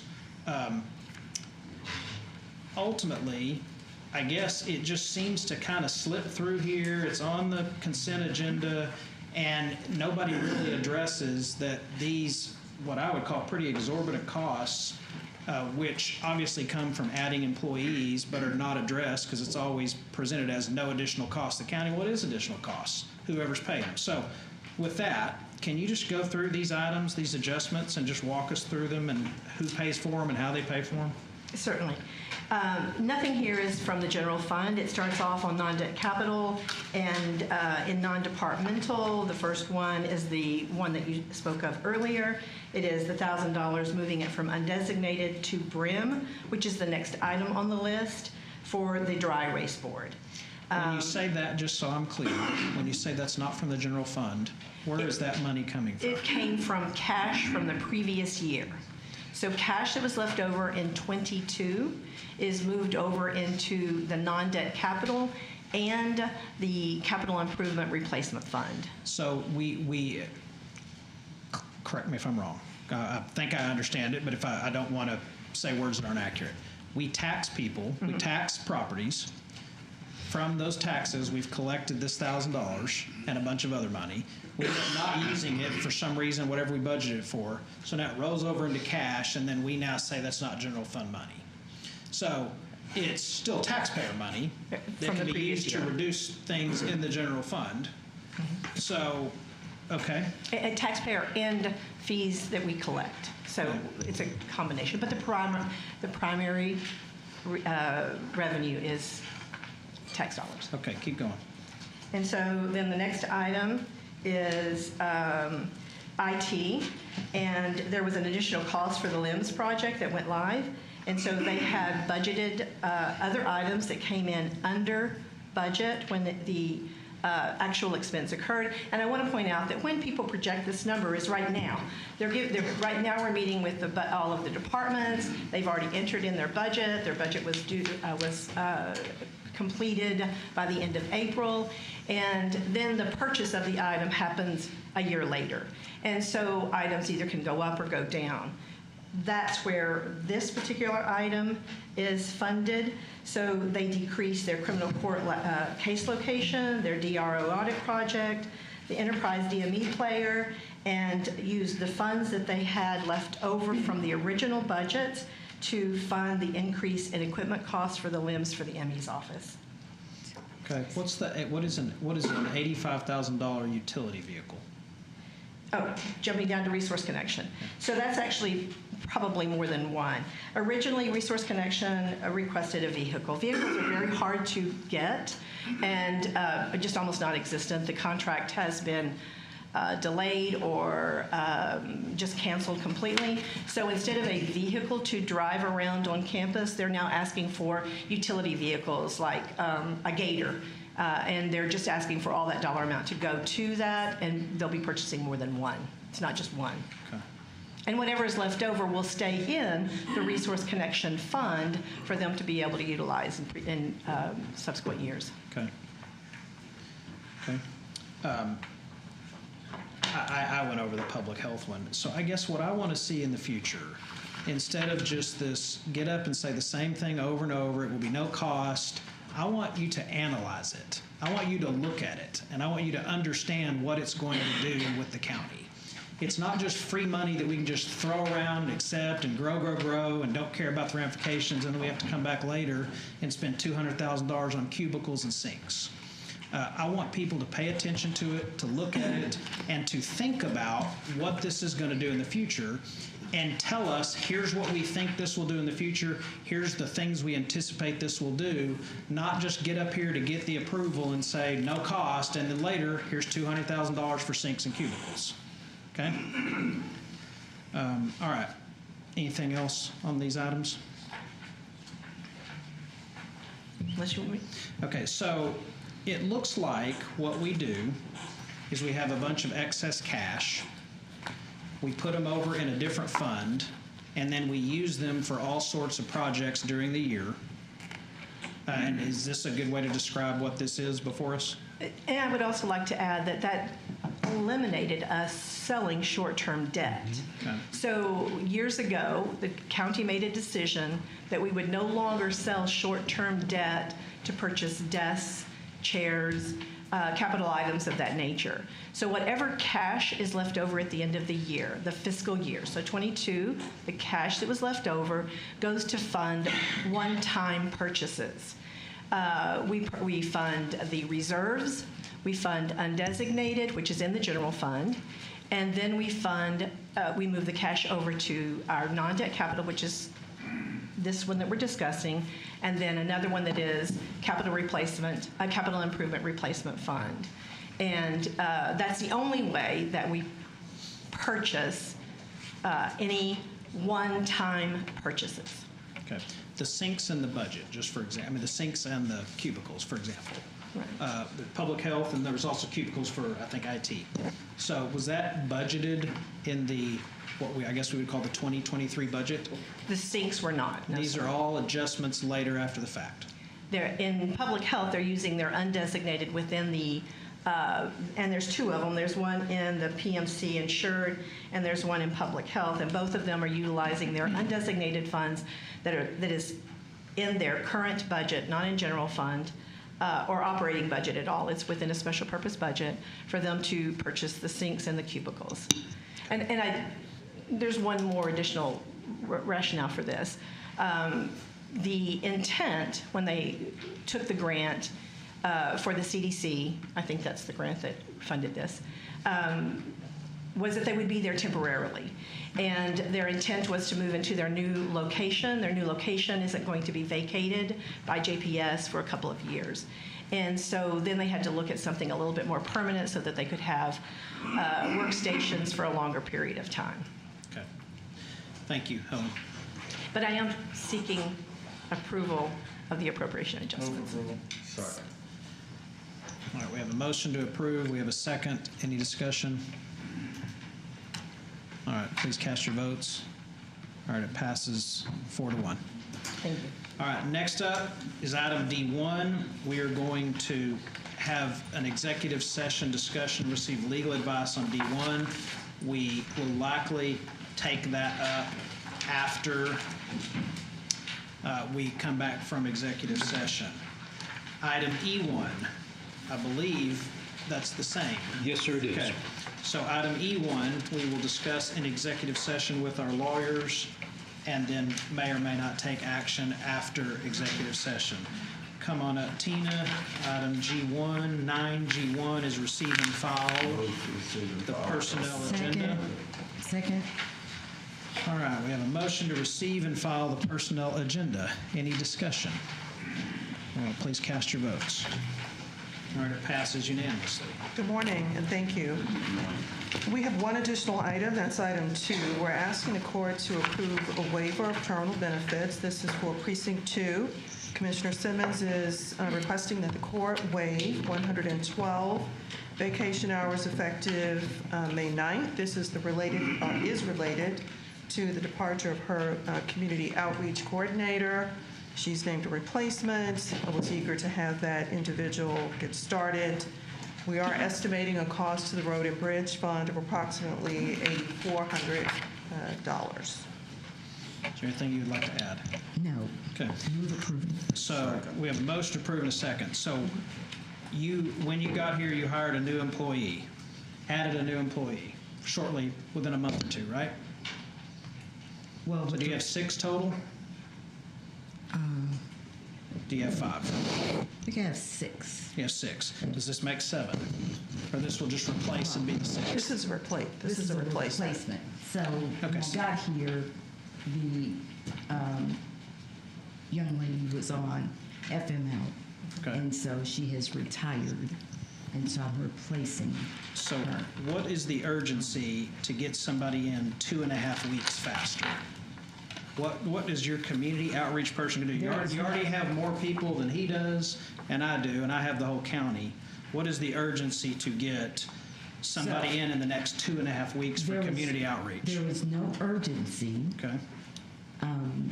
There was a paperwork mix-up with HR, and so the gentleman had been offered the position, gone through orientation, and then the Friday before he was supposed to start, HR pointed out that some document wasn't filed. It was the waiver. So it's the item that we have before you today. And of course, we've discussed these waivers before.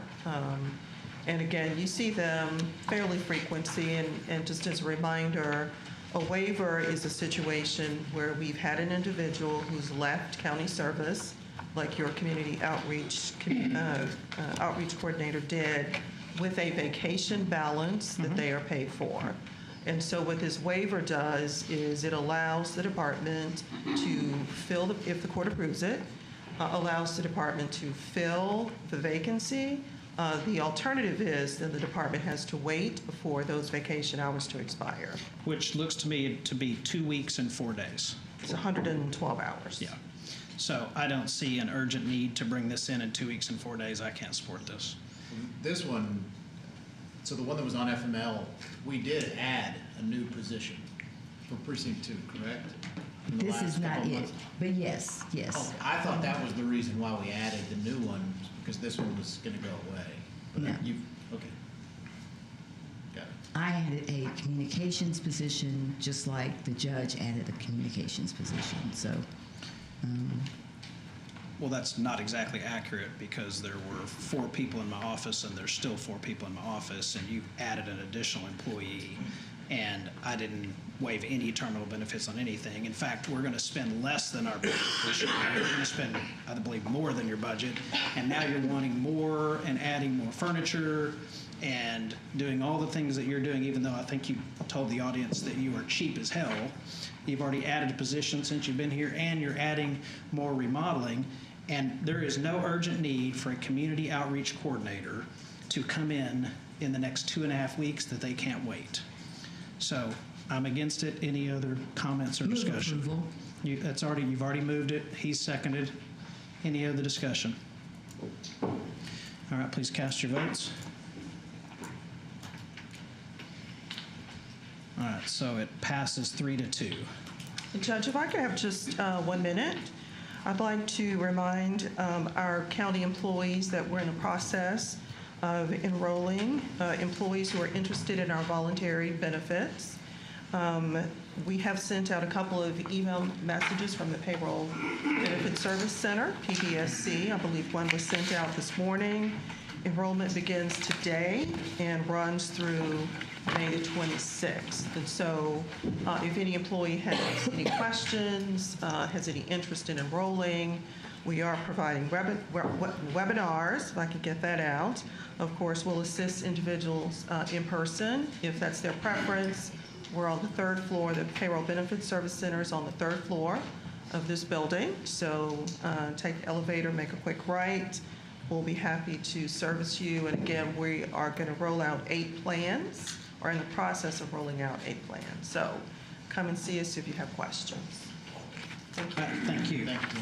All right, next up. Could we take a 5-minute break? Sure. We'll take a recess until 12:10 p.m. Thank you.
Do you know? I think when that sign is up, it means you're not on, I think. I'm not positive.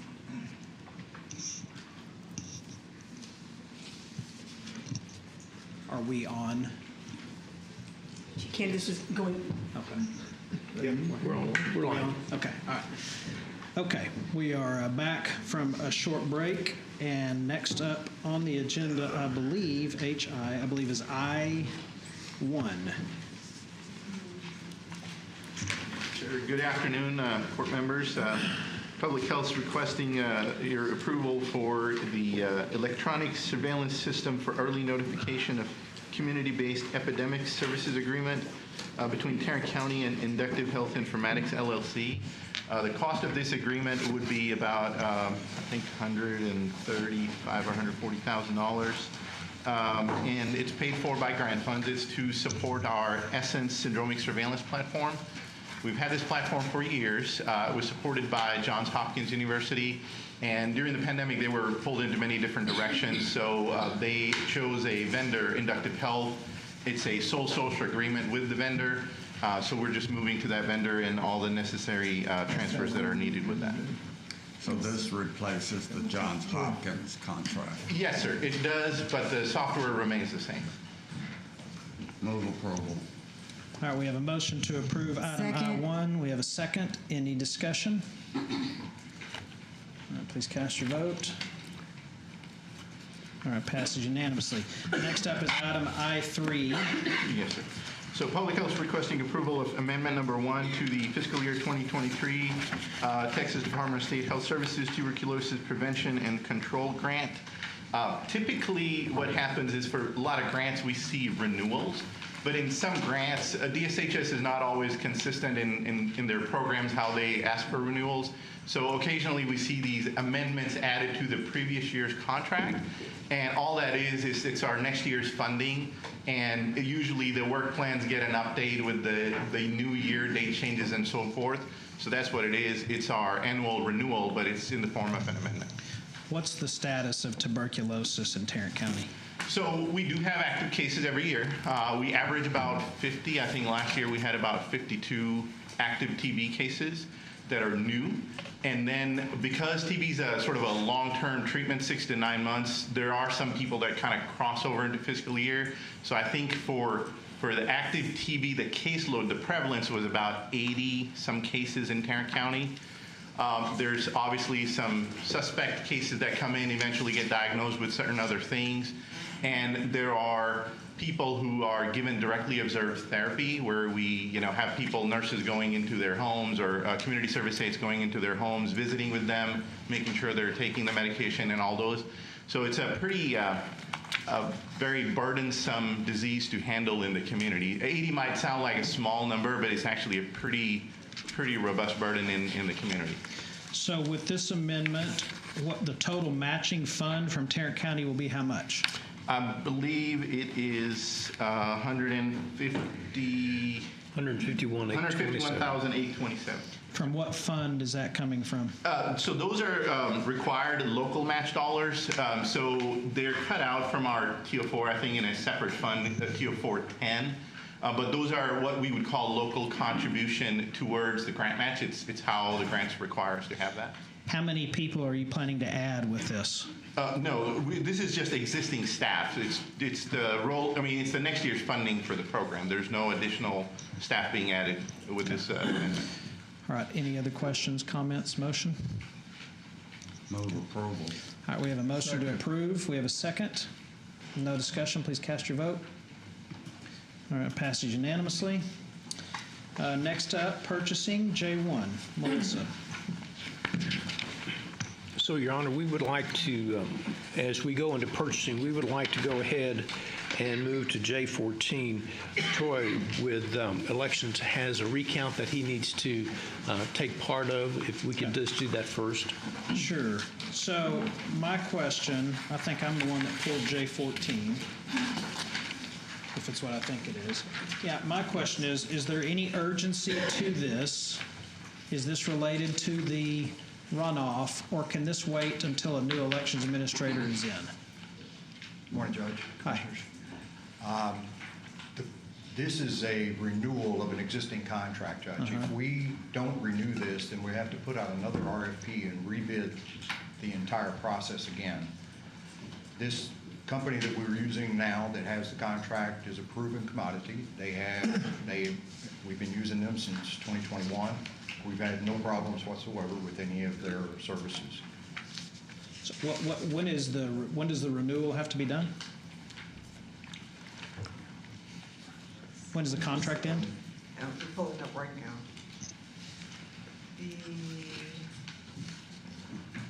September 6th. Okay. So if we didn't renew it now, we're in no danger if we waited until the new elections administrator came in, looked at it, and reviewed it, and made recommendations on whether or not to use this one or another one? I think the only issue, Judge, is that for the November election, we're going to have everything in place in time to get our early voted ballots out, because FPCAs have to go out 45 days prior to Election Day. So that backs us up into August, when we have to prepare everything and get it out. So I would say no, that if it does not get approved today, it's not going to be a showstopper for the November election, and we're already using them now for the runoff is already underway. So it's not going to be a problem if it doesn't get approved today. However, if we wait too long, we run a risk going into the November election. We can't wait till September. No.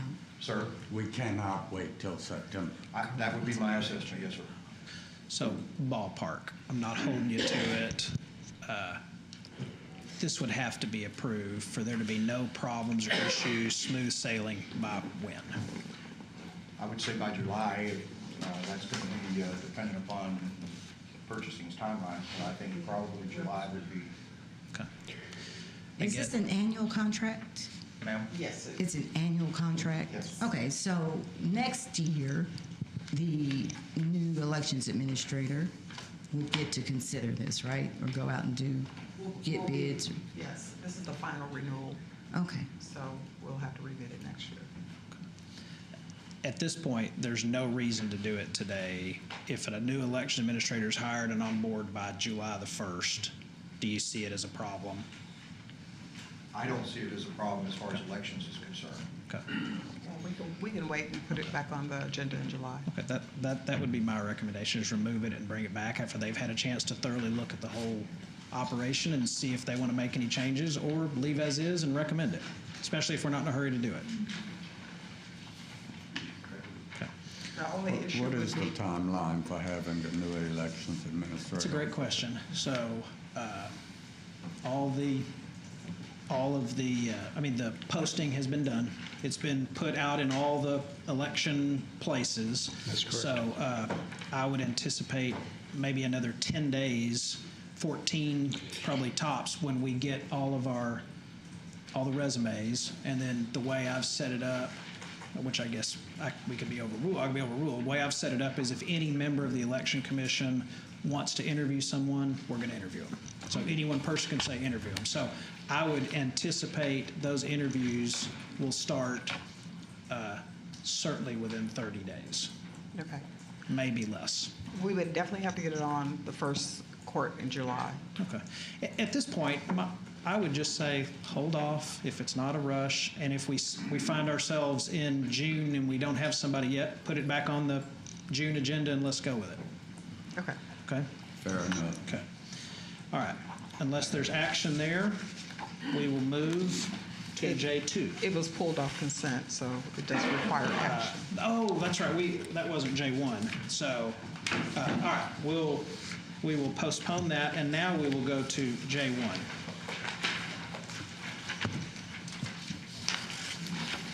Okay, we have 13 additional items for your consideration. The first item is an award recommendation regarding bid number 2023-080. This is for the Lon Evans Correction Center Emergency Recovery Unit, enthalpy wheel replacement for facilities management construction services, awarding to North Texas Duckworth LLC, doing business as NTD Mechanical. If approved, we're also requesting contract approval and acceptance of the payment and performance bonds. Okay, any questions or discussion there? Move. All right, move to approve item J1. Do we have a second? I'll second it. We have a second for Commissioner Ramirez. Any further discussion? Yeah, is this the one, I'm trying to pull it open. There is such a delta between the two. Open. We did conduct a meeting with the low bidder, and everything was accepted.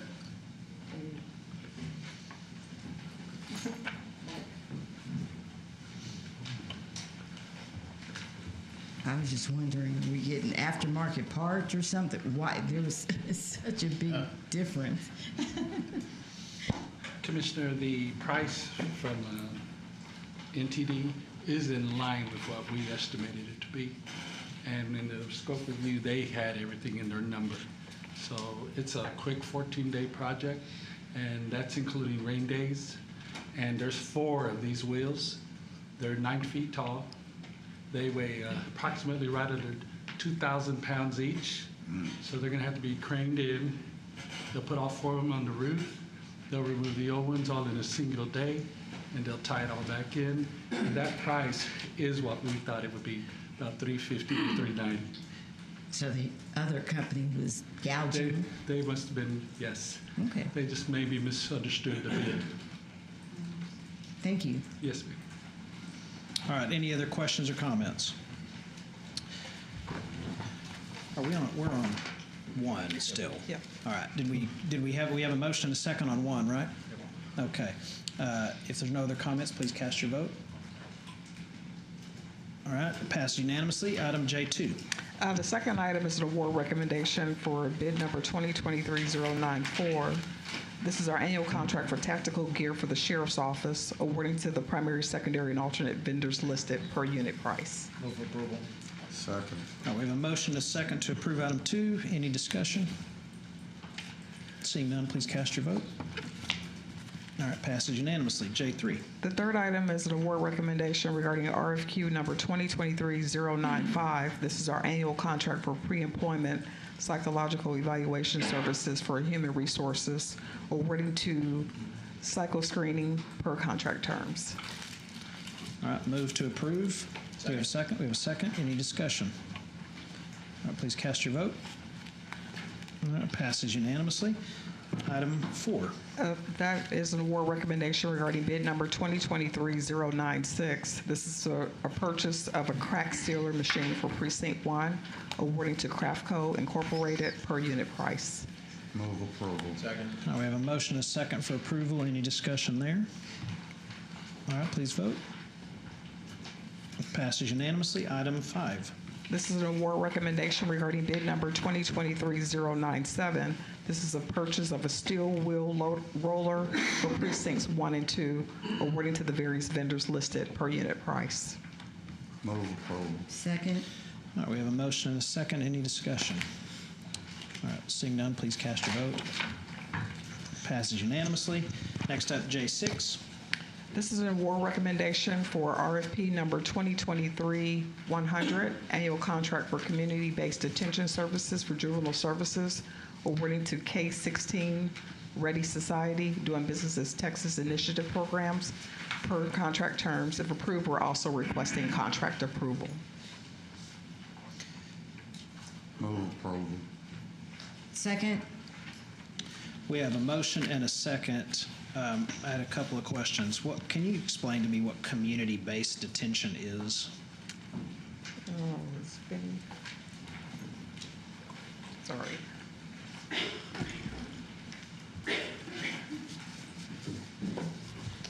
Yes, sir. So community-based detention services are for juveniles that are currently being housed in detention.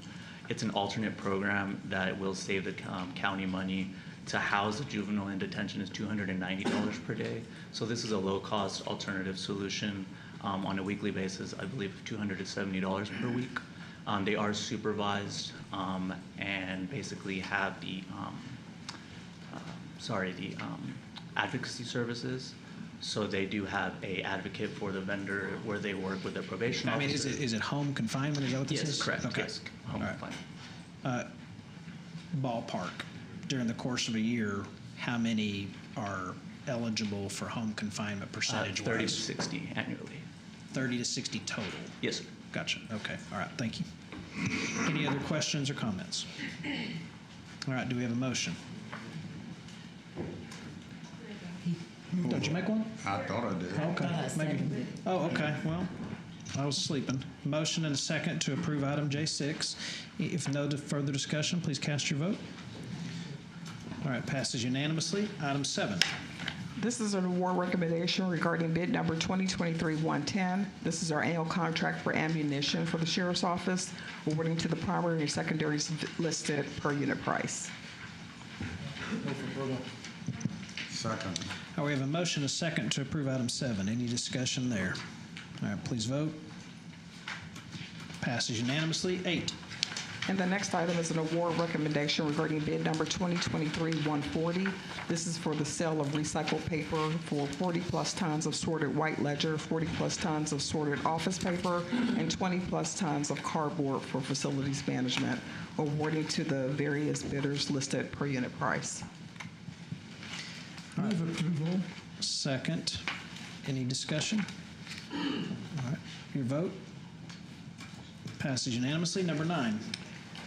This is regarding bid number 2023-101. This is for the Miller Avenue Complex Security Fence for Facilities Management Construction Services. We are requesting rejection of all bids and permission to rebid with revised specifications. The one bid we did receive was over budget.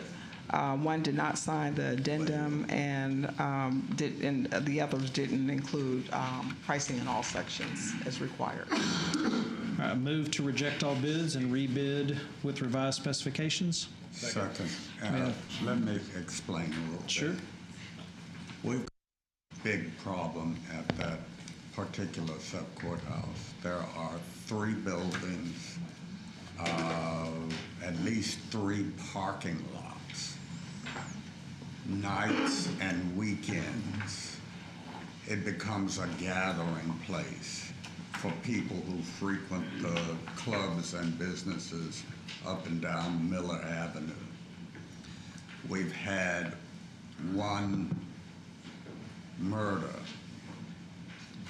on the campus of the sub-courthouse, and we are looking for a solution to secure that property so that it does not become a place for gathering, parking, drinking. We have to clean up the beer cans and the liquor bottles and the drug paraphernalia every Monday morning. We would like to be able to enclose that property in some way so that it does not continue to be the nuisance nights and weekends that it currently is. But $1 million fence is not the answer. We need to find other solutions, and if anybody's got a solution, help me. Okay. All right, thank you for that. I wonder if we can have law enforcement from our county there on a regular basis. There's a couple of things that downtown Dallas did one time that I'll visit with you about it. Yeah. All right. Okay, that's item 9. There's a motion to reject all bids and rebid. I believe there is a second. If no further discussion, please cast your vote. Passed unanimously. Item 10. This is regarding bid number 2023-111. This is our annual contract for prisoner extradition for the Sheriff's Office. We're requesting rejection of all bids and grant permission to rebid with revised specifications. And we're also asking, again, to extend the contract for 2 months while we get another bid in place. And that's the extension of bid number 2021-1061. Move for approval. Second. All right, move to approve in a second. Any discussion? All right, please vote. All right, passes unanimously. All right, next up, item 11.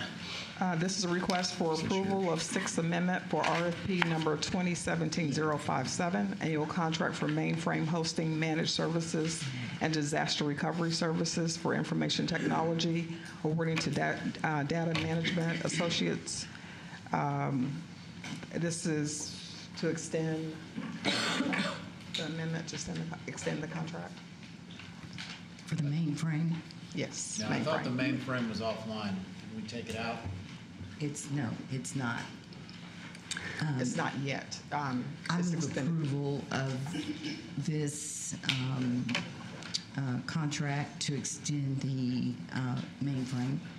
We are having issues with Texture Court.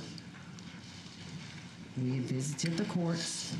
The data is not migrated over completely, is what we're told. I do not see the urgency of decommissioning the mainframe at this time. There's no urgency to do that. Is this staff's recommendation? No, it is not. So right now, the mainframe is not performing any court-related functions. It's serving as a historical data repository, and that data is from 2009 to April 28th when we went live. We've migrated that data to Texture Court and also to IGES. We have some individuals that are still going into the mainframe just to check the data, but we're not adding any data to the mainframe. And so when we talked about this the last time, there wasn't an appetite of the court to keep the mainframe live. So what's happened is that we're at a point now where that we need to scrub the data that we have so that no one can access that data from the outside, and we can get the various certifications that we have cleaned up and met CJIS requirements as far as scrubbing that. This is something that the commissioners put on. The cost to extend this for 1 month is $105,000. So is it necessary to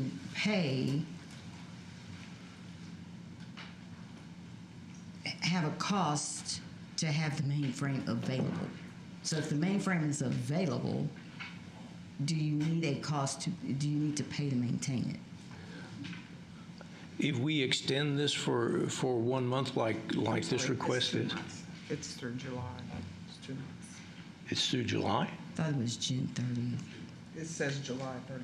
The current contract expires when? At the end of May. Okay. And what's on the agenda is to renew it for 1 month or 2 months? It's For June 1 month. 30th for $104,000. So decommissioning the mainframe is going to take every bit of ability that the clerks have and others in the trenches. Is going to take that away. I still have not understood the urgency of decommissioning the mainframe. The mainframe is just a crutch at this point. We don't need the mainframe. All of the data exists in other places. We've got to pay to use the mainframe because we don't own it. So we got to pay whoever owns it for the use of it. We don't need it. We can save that $105,000 and use it for something else. The court needs to understand that the data on the mainframe will be gone. So decades of data no longer accessible. So if we have IT here, and maybe they would like to address if that data has been transferred, and it has been transferred. You tell me everything, GK. It's working. It's I ask you if it's connected to e-file. Well, no.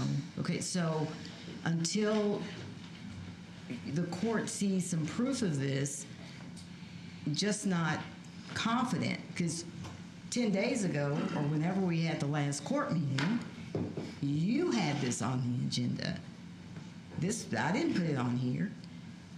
So you felt it was important to extend the contract for the mainframe on May 2nd, and today you don't.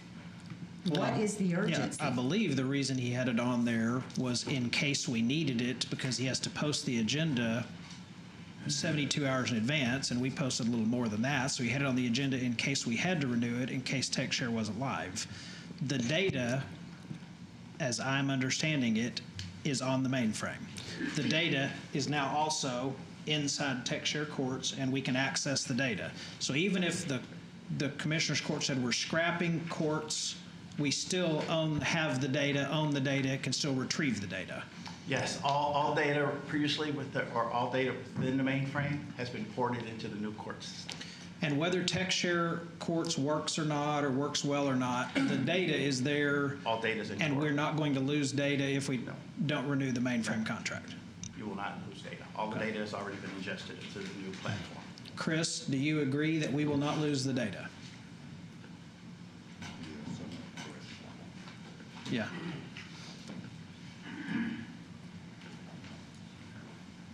As noted, Your Honor, Mr. Anthony is actually my subject matter expert that handles the mainframe environment. Yes, no, or I'm not sure. Which one is it? No, it's yes to that. Okay. We will not lose data. Okay. All right. And Your Honor, you're correct. The reason we had it on the 2nd was because we didn't go live until that late that Friday, the 28th, and it was simply a fallback if we didn't go live. Okay, any other comments or questions? Did you make a motion? Yes. You made a motion to Move approval to approve extend the the contract. extending of the contract. All right, do we have a second? All right, do we have a second? Testing, testing. So, all right, we have no second, so the motion fails. Next up is item J12. This is a request for, please, I lost my place. It should be permissions, right? Yes. This is a request for permission to take bids and RFPs for items A, B, and C, our annual contract for automotive light truck repair services and original equipment manufacturer parts. The next item is for the preventative maintenance and repair of standby generator equipment and generator rentals. And the third item is to do an RFP for software audit of TechShare Court software application. Okay. We have a motion to approve the permission to take the bids and RFPs. Do we have a second? Second. Any discussion? Well, please cast your vote. Gary, you voting on this one?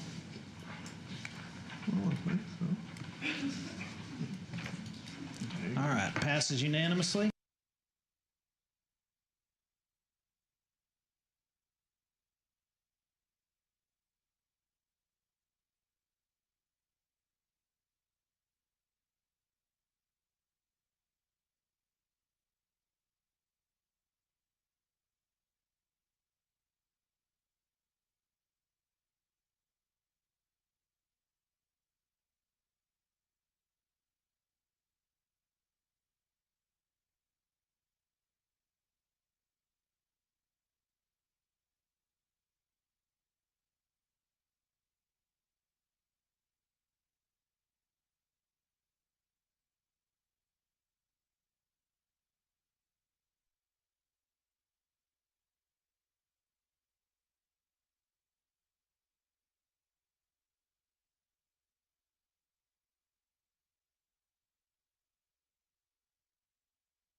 said two commissioners, and the change was two members of the commissioners court. Right, well, we went back and reviewed 262. It was incorrect. Yeah. It was either incorrect or had been updated. Thank you for that question. Any other questions or comments? So before we go further, our system has gone down. If we could take 5 minutes to bring the system back up. The system that's doing recording, this? and Yeah. it's yes. Yeah, okay. The We are agenda in management recess system. until the system comes back up. Hopefully, it will be just a few minutes.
J24, purchasing.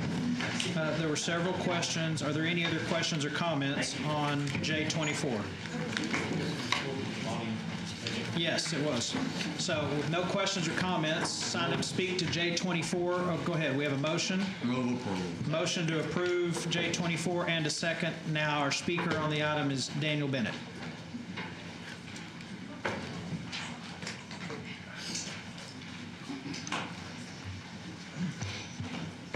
Daniel Bennett. I'm hoping that in the future that some of these other county boards will give favor to the people who come to the meetings to participate. I think this court does a very good job.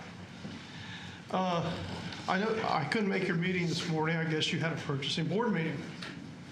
Well, it conflicts with the water district. You can't be at two places at one time. And we're hoping that the water district will move their meetings so that you can get more participation on this purchasing board. Or maybe you can move the purchasing board where it doesn't conflict with the water district. They meet once a month. The college meets on Thursday, so that doesn't conflict with the court. All right, the reason I wanted this item pulled is I'm respectfully asking that we change the makeup of the board. Right now, we have mandated 3 district court. Gallagher, I think, is now president. And I think you're vice chair, Judge O'Hare? Yes. So you were voted vice chair. I'm asking the court to replace Mr. Fickus with Ms. Simmons. You did mention that she is a stalwart for transparency and what'd you say, cheap, something like that, or her spending habits? I don't recall mentioning that. Well, Yeah. it's something, you said something, you alluded to something like that, and I think, well, that's something good. That's a attribute that we need on the purchasing board. So I would ask that the court would consider a reappointment and appoint Ms. Simmons to that board. And if we can maybe change the time frame when you meet, so it doesn't conflict with other county boards, that's me asking you. Because I would like to attend, even if it's a 5-minute meeting. That's 5 minutes of my life I'm worth investing. Thank you. Thank you. All right, we have a motion and a second on item J24. With no further discussion, please cast your vote. All right, it passes unanimously. Next up, the county judge, thank you. Commissioner section, an interlocal agreement in Precinct 3, Commissioner Fickus. Yes. Move approval of our interlocal agreement. All right, I'll second that. We have a motion and a second to approve the interlocal agreement between Tarrant County and the city of Hazlet. Any discussion? That includes items A and B. Yes. I would just recommend Yeah. that be set for both items A and B there. Your motion is to approve A and B, correct? Yep, that's my second. All right, any other discussion? All right, please cast your vote. All right, passes unanimously. Next up is appointments to boards and commissions. I have one appointment. I would like to nominate to my spot on the Sexually Oriented Business License Board, Zachary Cate. He's an attorney, and I think he's a partner at a law firm that has offices downtown and other places throughout the state. Second. So we have a motion and a second to appoint Mr. Cate to the Sexually Oriented Business License Board. Any discussion? All right, please cast your vote. Passes unanimously. I've also got an appointment to that board, Mr. Alan Moore from Precinct 4. All right, we have a motion to appoint Alan Moore to the Sexually Oriented License Board. We have a second. Any discussion? All right, please cast your vote. Passes unanimously. Any other motions on that? I do. I have one. I move we appoint Ruth Ray to the Sexual Oriented Business Licensing Board. I'll second that. So we have a motion and a second to appoint Ruth Ray to the Sexually Oriented Business Licensing Board. Any discussion? Please cast your vote. All right, passes unanimously. Any other appointments to boards or commissions? All right, we do have 2 bonds or certificates of self-insurance Hello there. How are you? Hello, Judge. Hello, Commissioners. Nice to see you. We do have both for the First Assistant Auditor and the First Assistant Elections Administrator, who are basically appointed by operation of law to be the stand-in until the new appointees. We have certificates of self-insurance in compliance with the current Tarrant County policy on that. And so we're asking for your approval for the one for Kimberly Buchanan, First Assistant Auditor, which is a self-insured amount. And by self-insured, I mean the county insures it. That's the language of the statute, for $5,000. And one for Troy Havard for the First Assistant Elections Administrator in the amount of $20,000. And the reason they're different amounts is because the statutes for those two are different. We would request your approval. Move approval of both. All right, we have a motion to approve both. We have a second. Any discussion? Please cast your vote. Passes unanimously. Thank you. I would say we will be coming back to you in the weeks and months ahead to streamline and update the policy. It should make onboarding easier for new electeds who have gone through the gyrations of getting bonds and understand that that can be streamlined into a much better situation. And we're going to work with Risk Management Administration and bring that to you. Right. Thank you, Ann. All right, next up is claims and addendum. Move approval of claims including the addendum. We have a motion to approve the claims and the addendum. We have a second. Any discussion? Please cast your vote. Passes unanimously.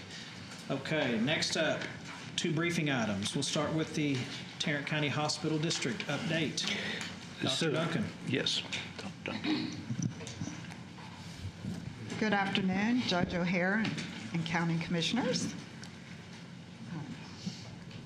So we actually have a great presentation today on a collaborative project that's been going on in the Las Vegas Trail area and the public-private partnership between Cook and JPS. And so I did want to give you a short and brief update on other happenings that are going on at JPS. I think it takes a little time on this one.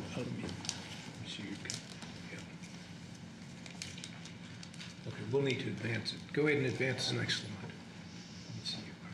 Okay, so as you know, we have an 11-member board that is appointed by you, and we have 3 new board members. So I want to thank you, Judge O'Hare, for Mr. Timothy Davis, who is an attorney by profession, and Mr. William Blakely, who is a partner in insurance and brings some benefit insurance to our board. Also, Commissioner Ramirez, we want to thank you for Mr. Leonard Firestone, who attended his first board meeting this past week, and he brings some new expertise around business and entrepreneurship. And so it's been great having the 3 additional board members. Our next update I wanted to give to you and to our community, there is a lot of work that's going on around our master facility plan. And if we can move to the next one and continue to move through. I just wanted to let you know that $450 million of the $800 million bond that was passed was issued on February 28th. And so we had a lot of presentations to 3 rating agencies and did quite well with that. But we have received our first tranche of bond money. If I can move on to the next one and move to our next one.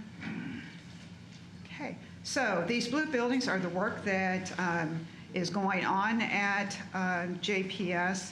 Just to remind the Commissioners Court and the community that may be listening, Phase 1 includes our Psychiatric Emergency Center, and I don't know if this has a pointer on, oh, there it is.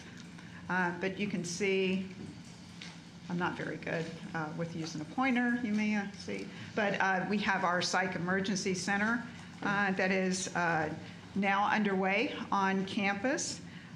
We also have a lot of parking that is going on in preparation for our new hospital tower.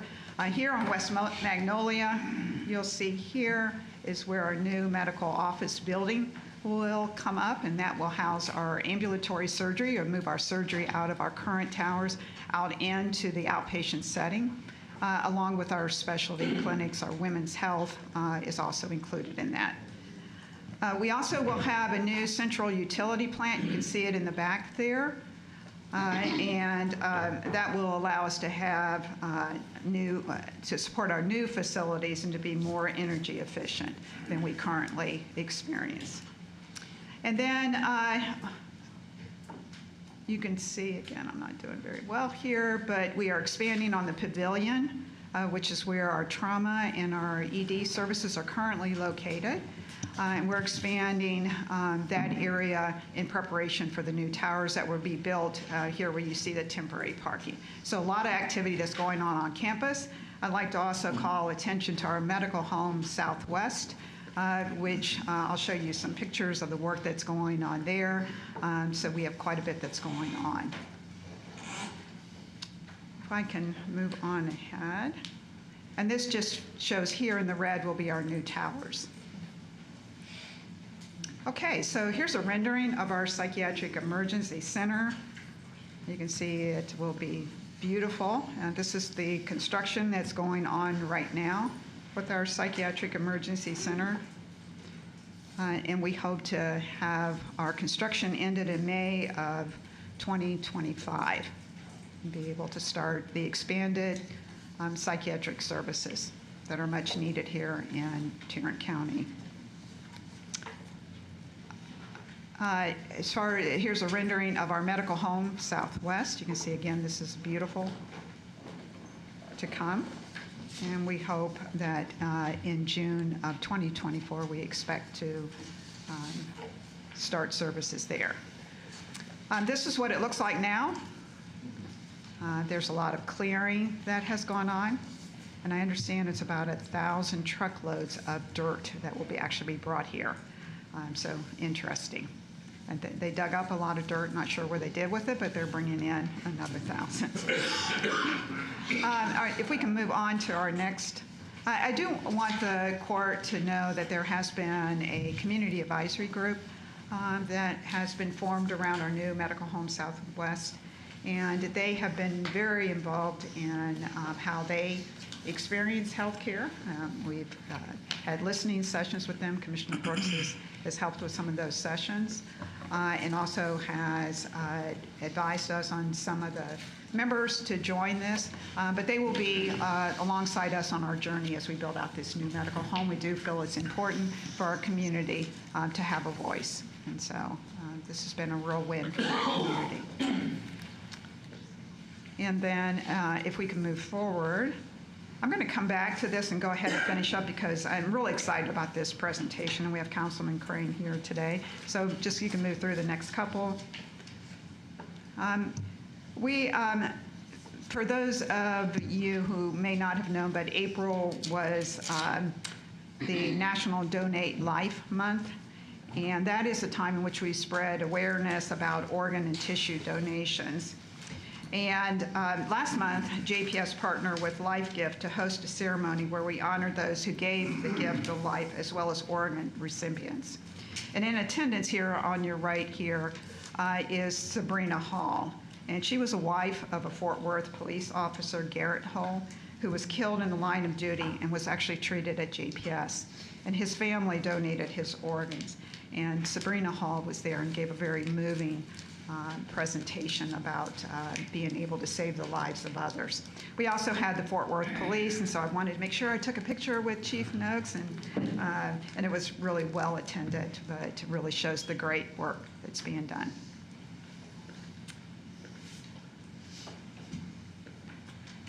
And then as far as partnerships that we do within your precinct, you may recognize a lot of those here. Judge O'Hara, the 10th Annual Senior Synergy Expo. Commissioner Brooks, Healthy Lives Matter Prostate Cancer Screening Event.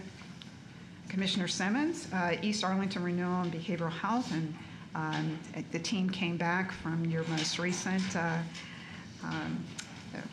gathering that you had, and they were just really impressed, both with you and with the community that showed up, so thank you. And Commissioner Fickus, Empowering Seniors. Looking forward to that. He actually visited my office, and we had a great conversation about goats. So I learned everything I could about goats. And then with Commissioner Ramirez, we'll hear about the Cook Children JPS partnership in the Las Vegas area. And then I'll just finish up here. The next one, in case you're wondering where your precinct administrators or chief of staff are located at any one time, we had opportunity in February. Shannon Fletcher is my chief of staff, brought them all together. They went on a tour, but we also gave them opportunities to tell us what's going on in your precincts and also to update them on JPS. It was well attended and well received, and we look forward in the fall to having another gathering in which we have emphasis on behavioral health. And so with that, I'd like to move on to the best part of this update is really the presentation. And here today is Councilman Michael Crane, who I'm sure many of you, or if not all of you, know, who had a vision around being able to change a community, and in particular that Las Vegas Trail community. And so I had opportunity prior to meeting with Councilman Crane to meet with Rick Merrill, who's the CEO at Cook's Children. It was probably within about 2 weeks of being appointed to my current position. And he had shared with me that he had been donated some property over in the Las Vegas Trail and asked me if I would be interested in partnering. And I thought, wow, that is music to my ears. And so we often hear, or we often talk about kind of ways in which we can partner to improve our communities.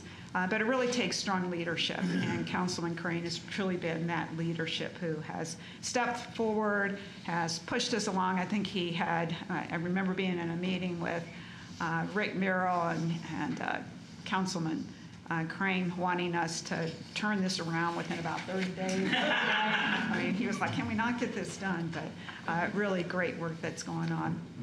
I'd like to thank Cook Children. Rick Merrill was not able to be with us today, but he has been a great partner and colleague. We do have Chris Pedigo, who's over their development, is it, Phil? I probably am not getting that title, but she really runs things behind the scenes. And presenting today will be Councilman Crane, and then also Joy Parker, who is with JPS, and she oversees our community services, and she also, in her spare time, also oversees some of the hospital operations. So I'm going to let them come up and tell you a little bit about this partnership. A lot of excitement around it. So thank you. Are there any questions at all? No questions. Thank you, Dr. Duncan, for sticking with us into the afternoon. Oh, and thank you for the presentation. I now know what budget will look like. Before you go, I have no idea. your nurse, don't want to bring in a downer note, but your nurse who was assaulted by the inmate that lost her baby, how's she doing? She's doing well. We have a lot of support that we are surrounding her with, but she is doing well. But thank you for asking. No. Yeah, Okay. truly Thank you. appreciate it. Okay, if I can have, oh, there you go. Enjoy. Well, good afternoon. It's a pleasure to be here, and Dr. Duncan's really stole my intro, but I will say this. We are here because we know that community collaborations is really how we're going to help to solve the issues and the needs in our community. And so I do want to allow Councilman Crane to speak today just a little bit to inform this court about what is happening in the Las Vegas Trail Transformation Project that was identified by the City of Fort Worth as part of their neighborhood improvement strategy. So allow him to say thank you, speak a little bit about Las Vegas Trail and what we're doing, and then I'll also follow up with the partnership and those private and public entities that will be present and providing services to transform lives for those that live in this neighborhood. So Councilman Crane, I'm going to allow you to come up. Sure. Thanks, y'all. Thanks, Joy. Thanks, Dr. Duncan. I won't take a lot of your time. I know you already had a busy morning and have more meetings after this is finished. But I thought important, this is one of those things that I think I and y'all as public servants, why you do this job. Because you have the ability to affect and change lives, and that's exactly what this collaboration is going to do. We put together a revitalization plan after a year of kind of looking at it, and after the District 3 office has been doing a lot of work in Las Vegas Trail area, but understanding that healthcare was one of those pillars that we have to continue to figure out how to provide. And there were a lot of people, as we did the studies, et cetera, that were going to clinics and using JPS as primary emergency care. But if they could get the health care they needed in their community, it may save tax dollars and everything else along the way. So as part of that, reached out, Dr. Duncan was new, had been talking with Rick Merrill, and I just have to thank Dr. Duncan, Joy, her entire staff, Rick Merrill for having the vision of what it means to put healthcare in that area. And thank you all for what you're doing and continue to focus. I'll tell you this, violent crime is down there 22%. Gun incidences are down 42%, and I give that as a testament that we have been able to provide the services through other things that we're doing there. I want to point out Paige Charbonnet that runs LBT Rise. A lot of y'all know Paige, who's doing great work with LBT Rise, and it's because we're providing the services to the people in that area that continues to make sure we're not draining the rest of our resources and our police and fire and everybody else, and making sure people are safe. So I thank y'all. I'll let the expert kind of tell you about the logistics of what's going to happen there, but I just wanted to be here to say thank you. I appreciate y'all's support and what we're doing to help change lives in that area. Thank you. All right, so with that, and thank you, Paige, for being here. I will tell you that Councilman Crane, he has done a phenomenal job of bringing community stakeholders together. We've had multiple meetings in the LVT Rise Community Center with teams from Cook Children's, JPS, of course, Tarrant Area Food Bank, West Aid, the Fort Worth Police Department, and many others from Housing Solutions to really come in and say, what can we do together to make a difference? And so from the healthcare services and access standpoint, today on the screen you have the complement of medical services and support services that will be housed, and I'll go back maybe one slide if this will let me, in this beautiful facility that is 38,000 square feet. That will be located on 3.7 acres at the intersection of Calmont Avenue and Cherry Lane. A two-story space, and you can see a nice open kind of playground area, true to fashion of children, and creating safe spaces for them to thrive and grow, and for families. And so this center will be like none other. And so the complement of services based on what we see from the data that supports the needs comprises things all the way from pediatricians and the pediatric care that our esteemed partners provide through Cook Children's. And then from the JPS side, the expertise that we bring to the table as it relates to family medicine and adolescent and young adult care. Women's health services, as we identified, primary female population, single-parent households that need that support. And then, of course, behavioral health services. You saw our beautiful master facility plan that Dr. Duncan displayed. And so from an outpatient and outreach proactively to provide integrated behavioral health services will be a complement of the services that are provided in this space. In addition to that, we will have social services support so that we can connect people to resources, and that is provided by Cook Children's as well as their health plan, as they've identified many of their patients that live in this community and those families. We've had support and participation with West Aid, their food pantry, Tarrant Area Food Bank. We take the data that looks at need for those that maybe are needing food resources and SNAP benefits and WIC enrollment, and in partnership with Tarrant Area Food Bank, being able to bring their red bus to the location to provide those services, to bring eligibility and enrollment so that we can connect people to those resources that exist for them, is part of our strategic plan and approach for this space. We also have a demonstration kitchen for healthy cooking. So as you get fresh food, how do you know how to prepare that, and prepare that in a culturally sensitive way that meets the needs of those family? And so Cook Children's has nutrition team that will be present in the facility. And then we have spaces for education classes. We've seen the success of our women's program for having centering programs so that we can help support healthy moms and healthy babies. And then there is also a space that will be available for our Fort Worth Police as a storefront. Councilman Crane spoke to already some of the successes thanks to the investment that the city has done with cameras, and that Fort Worth PD team has been phenomenal in driving down crime. And that goes along with everything that the city of Fort Worth has been doing, from a neighborhood improvement strategy, from code enforcement, from having people out on the streets with outreach. And so we meet in Councilman Crane's area as a large group together with all of these different entities present, so that we can truly collaborate and ensure that we're not redundant in services, and we really are meeting the needs of these folks in this community. We're excited. We will be back and bringing forward more information. But again, it is my privilege and honor to be able to share this, and we welcome any questions and any feedback as we continue down this journey. Thank you. We certainly applaud Councilman Crane, Commissioner Ramirez, Dr. Duncan, Rick Merrill, for this collaboration, this whole life collaboration. We've had a policy of collaborating with Cook Children's for decades for the care of young children. Then they graduate to care at JPS. We have bifurcated that care. And this just provides a working model of the way that care has always been delivered for children and adults in our community.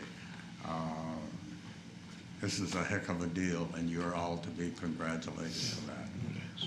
I agree, Commissioner Brooks. I'm proud to have it in Precinct 4, and it's one of those rare win-win-wins in government where you can improve services to taxpayers without increasing the tax burden on the taxpayer.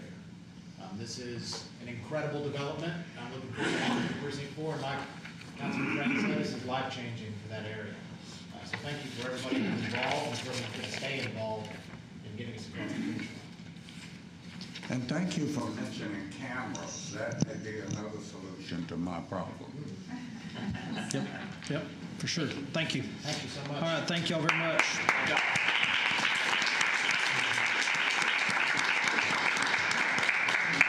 All right, next up, legislative issues briefing. Just very quickly, I believe all of you received the memo from Mr. Schaffner, which was dated May 12th. I'd just like to point out 3 different things.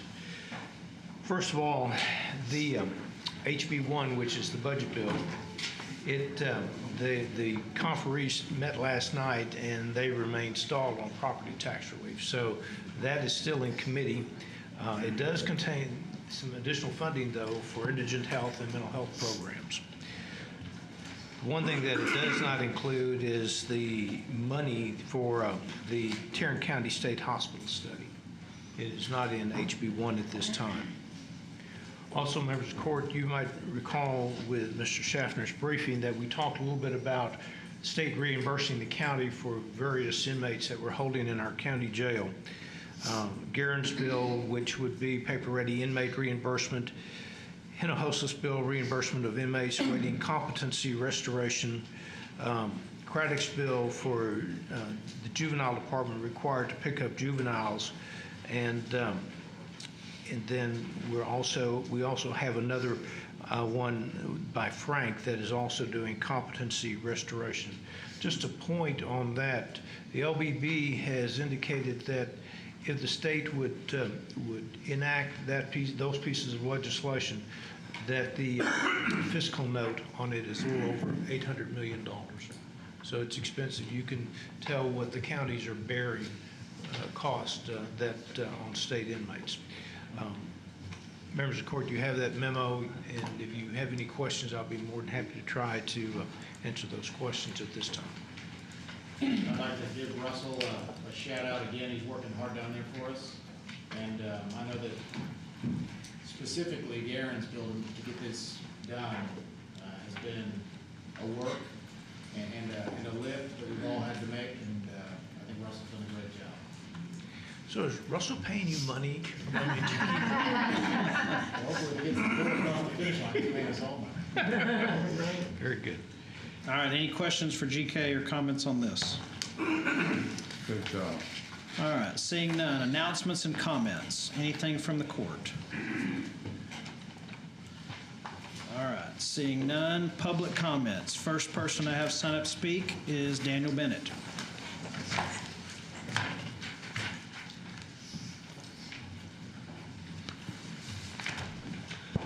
Daniel Bennett, again. Very interesting meeting. I was at an event Saturday. I won't say where I was, but it did have quite a few judges there. And so I posed a question to one of the speakers. I said, how do you feel about the e-file system in Texas Court? They really didn't have an opinion, but what they did have an opinion on was, what shocked me was Texas Jail. And why that's such an issue, I do not know. COO of Texas and General Counsel stood before you and said that Texas Jail was being used, I think, by Potter County and Tarrant County, and it's working just fine. Well, I think the judges need to have their script a little tighter when they go out in public. That's all I'll say about that. Now, workaround by judges. I see workarounds at TAD all the time. They're still doing it ever since they went live. Let's hope that doesn't become the norm at the county level. They should only be temporary. At the last TAD meeting, Cal Woods got up there and said, well, we knew it wasn't going to go really well. We knew it was going to be questionable. We just didn't have enough money or time to fix the website. Well, they went live. It was non-negotiable. And they did it anyway. So now we got 15 more days because of Mayor Mazzani. But this is the way they operate at TAD. And not to critique your new appointment, but I wish he would have done a little more work on how TAD works. He threw a lot of softballs up in the air for Mr. Law. He teaches property tax code. And then his administrative skills does not mirror his educational skills. And anytime you give him a platform, he will, the erudite that he is, will steal the show and be plausible and palatable. That's all I'll say about that. Let's talk about grant money. The Mercantile building. I didn't know the grant money was paying rent. Now the grant money disappears. Now we're paying rent. And we're doing all these modifications to a rented space. Don't we have buildings sitting empty that we could possibly use or buy from the school district to move the public health department, whatever function they have in the Mercantile building? And thank you for addressing that, Judge O'Hare, about grant money. I really appreciate that. COVID's over. I don't want to hear about any more COVID money going anywhere. I think we ought to get the money back. And I will pledge to you, Commissioner Simmons, that I will sit in any court you want me to 8 to 5. Because I'll give me something to do during the day. And I will do whatever is needed to do whatever it is you say is not happening. And I pledge that to you. Thank you. Thank you so much. Before we go any further, and I meant to say this at the beginning, we've had speakers that go over and go to 3 minutes and 30 seconds, 3 minutes and 40 seconds. So I'm going to ask you to keep it to 3 minutes. I don't want to get to the point where we're turning off microphones, but when you see the time is coming, please keep your comments to 3 minutes. The next person signed up to speak is Aubrey Campbell. It's Aubrey Campbell here. Okay. Next person signed up to speak is Paul Suzunik.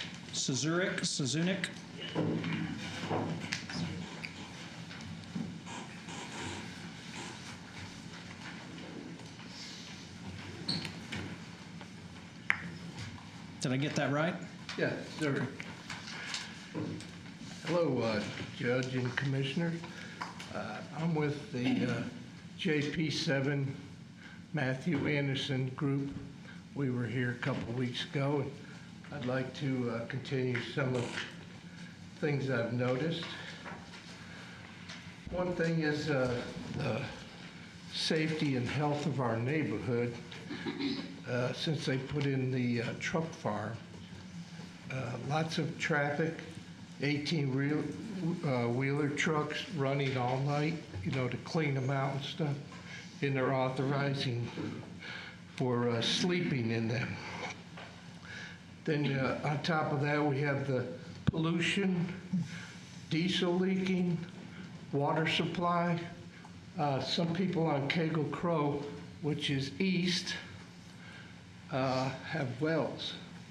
And they've changed the gradient of the property so the waters aren't draining like they used to.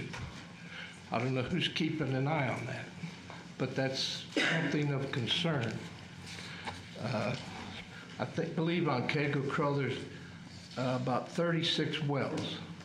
They do not have any type of water supply, Arlington or anything, or city water and/or fire hydrants.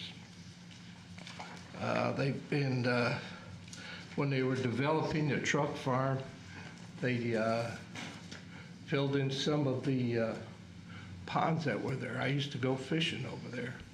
They're gone, The next point I'd like to is talk about the depreciation of our properties.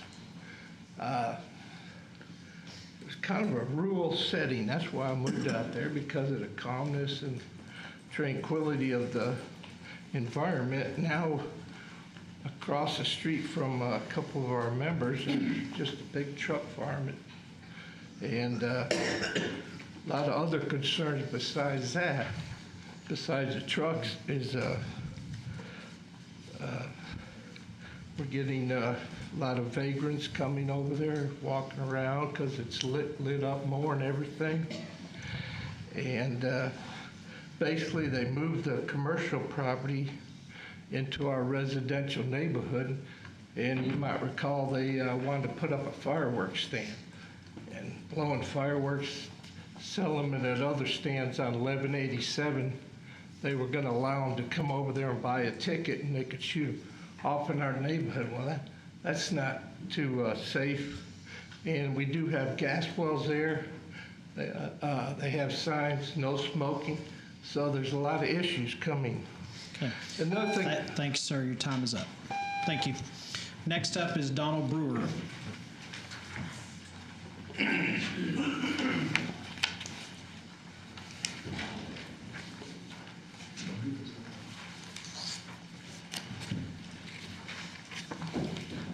Thank you, Judge, Commissioners. Thank you for giving us the time. I'm following up with Paul Zurich there. He's my neighbor. Across the street, he's talking about there's a truck farm that they came in. This is rural land. We're all on about 2 acres apiece, side by side, been out there since the early 80s. Now we have kind of been taken over. This property is unincorporated. We call it the JP7 Matthew Anderson Survey, which is what it's platted as. And it's also considered to be a subdivision. That's what it was deed restricted as. But this property is not being used for that. It is being used for commercial and industrial. And there's 150 stalls for trucks to sit on this property for storage. So they can run all day and all night 24/7. Plus there's extra land next to it that is being parceled out and sold. During this process is one of them, which is the fireworks stand that they're going to open up to the public and sell fireworks, and you can blow them up right there beside these 18-wheelers with a gas well literally 200 yards away. So what we're trying to do is trying to save our neighborhood, because in the meantime, how many people's taxes have gone up on their home values? We're all suffering. We're all dealing with it. But we got to have something. We need help on our end to stop what's going on in our neighborhood. And somebody's going to have to do it, because we can't. That's why we're here today asking for your help. Because now we're having to pay more taxes, but yet our home values are going down. And just exactly what we're trying to keep from happening, we're letting happen. Okay? That's what doesn't make any sense. So when you want a Temptations bar shut down, that's where it starts, just like this. Let's stop it before it starts. Let's make sure people follow the rules. If we're going to have rules, let's go by them. If we're not, then let's just have a free-for-all. We don't want that. Nobody does. But we want everybody to follow the rules, do what the deed restrictions say, and help save our neighborhood. This is for kids. This is for adults. This is for elderly. This is for our neighborhood that we all get up and provide for every single day. This is the most expensive part that we spend in our lives is on our homes, right? And then we're having it stripped away. Thank you. Need your help. Thank you. Next up is Nan Terry.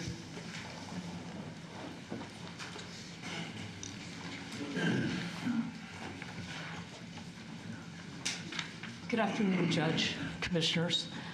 I'm Nan Terry. I'm a resident of Tarrant County. Thank you for the release of the autopsy report of Robert Miller. In addition to the death of Mr. Miller, I am also concerned about the other deaths occurring in Tarrant County Jail. Local media has reported 52 deaths since 2017. The Texas Attorney General site lists 15 deaths for Tarrant County Jail in 2022. I urge you to sign the letter to the Department of Justice, as was mentioned in an earlier monthly meeting, that Tarrant County has nothing to hide and that Tarrant County values both our jailers and our inmates. In addition, please show your constituents by your policies and your budget that you care about the health and safety of not only jailers, but also the inmates at our county jail. Many of you know the quote from Ben Franklin about death and taxes, but he wrote that right after the Constitution was ratified. Our new Constitution is now established and has an appearance that promises permanency. But in this world, nothing can be said to be certain except death and taxes. Personally, I'm glad the Constitution continues to show its permanence. But I noticed under the closed agenda that you have another matter dealing with the death of another inmate, Havanti Myers. I also heard a report, I don't know if it's true or not, that our inmate deaths fall into the same, in Tarrant County, fall into line with the other large counties in Texas. I don't really think that's true, but I don't know. All death and taxes are certain, but I want Tarrant County to have the lowest rates of inmate deaths, so you don't need more closed sessions dealing with untimely deaths. By your actions, policies, and budget, I believe Tarrant County can achieve that goal. On another note, I was here the first meeting in May, and Judge O'Hare, you made a question about the out-of-state travel budget, and I'm not questioning the need for Tarrant County employees to go out of state. That's not my question. But we didn't have any question here, and it's my understanding that 12 staffers went to D.C. this week for the National Police Week while we're still understaffed in jail. I'm just kind of curious, and why we question some and not others. But thank you for your time, and thank you for your service. Next up is Doreen Geiger.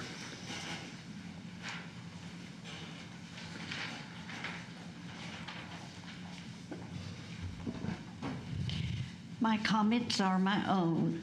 I am not a member of Broadway Baptist Church and speak for myself only. I am concerned that this court might accept a plan to build the sheriff's new $45 million training facility. It would save taxpayers millions of dollars to have the sheriff's department's recruits, deputies, and jailers train at Tarrant County College Northwest campus. TCC Northwest offers a comprehensive law enforcement academy. It also has a 20-lane indoor firing range. The only thing TCC Northwest does not currently have is an armory, but it looks like there's enough open land there to build one. Many of the graduates of this academy are hired by the Sheriff's Department. If this court does vote to spend $45 million for a new sheriff training facility, this court should set very strict guidelines. This facility should only be used to train people who are actually working within Tarrant County, either as recruits, deputies, jailers, or for other local law enforcement agencies that do not have their own training facility.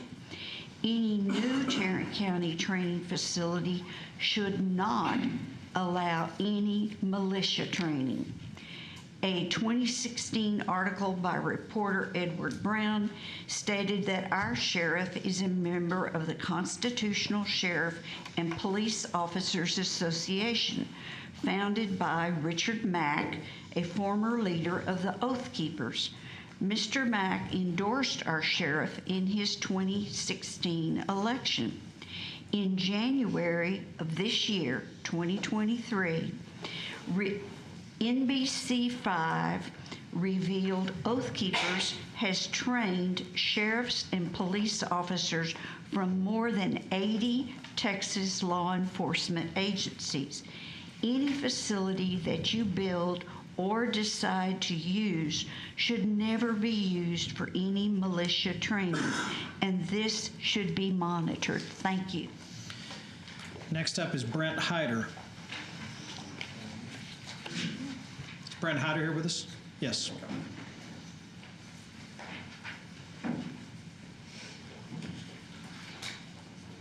Hello, I'm Brent Rowan Hyder. I'm the new chairman of your County Historical Commission.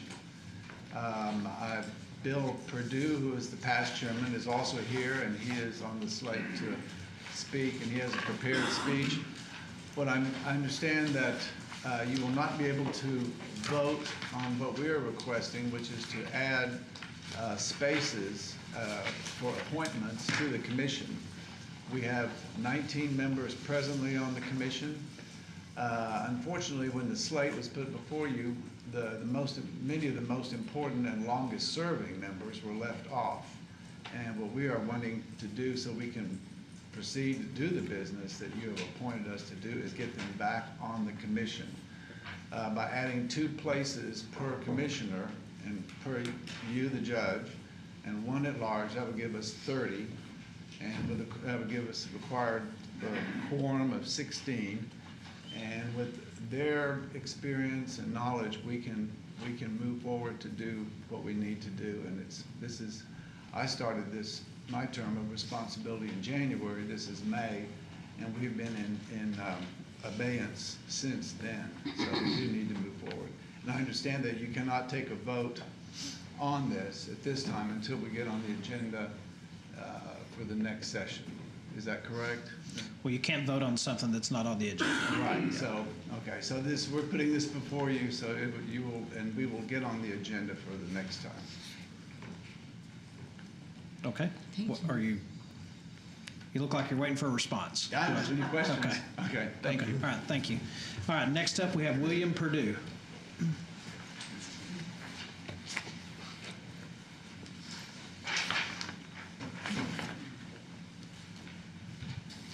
Thank you, Judge and Commissioners, for hearing me. Commissioner Simmons, who is my commissioner, I live in Precinct 2, I do believe you had that comment section I had distributed. Yes. Yeah. And it's not taking up my whole 3 minutes to read that. I just want to comment on a couple of things. First off, there are 11 statutory committees within the Tarrant County Historical Commission. With 19 members, that makes it very difficult to even put 2 people on a single committee. What we're requesting is that you revisit the number of people. First off, let me thank you profusely for getting rid of the holdovers, which was a very, very ugly, sticky point for us unable to get a quorum because we had so many people that never showed up, never did anything, were still there. So by removing that, you did a great job for us, and we thank you for that. But we need to have more people, I think, than the 19. What we're requesting is that you change it from 3 per commissioner to 5, and then 5 at large. Realizing, too, that those positions that aren't filled don't affect your quorum.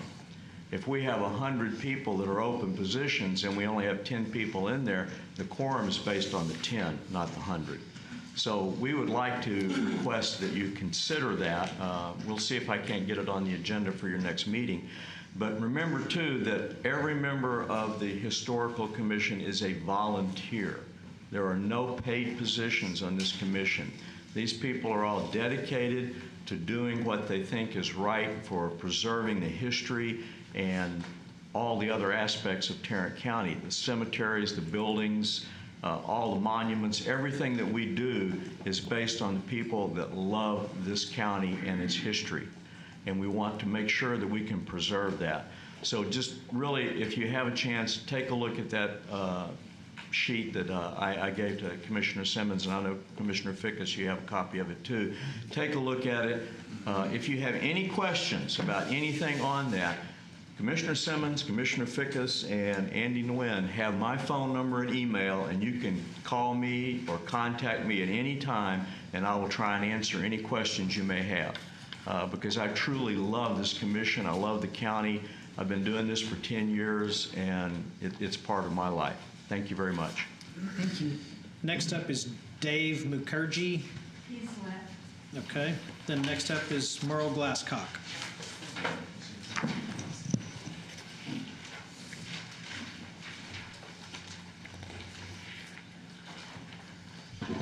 Good afternoon.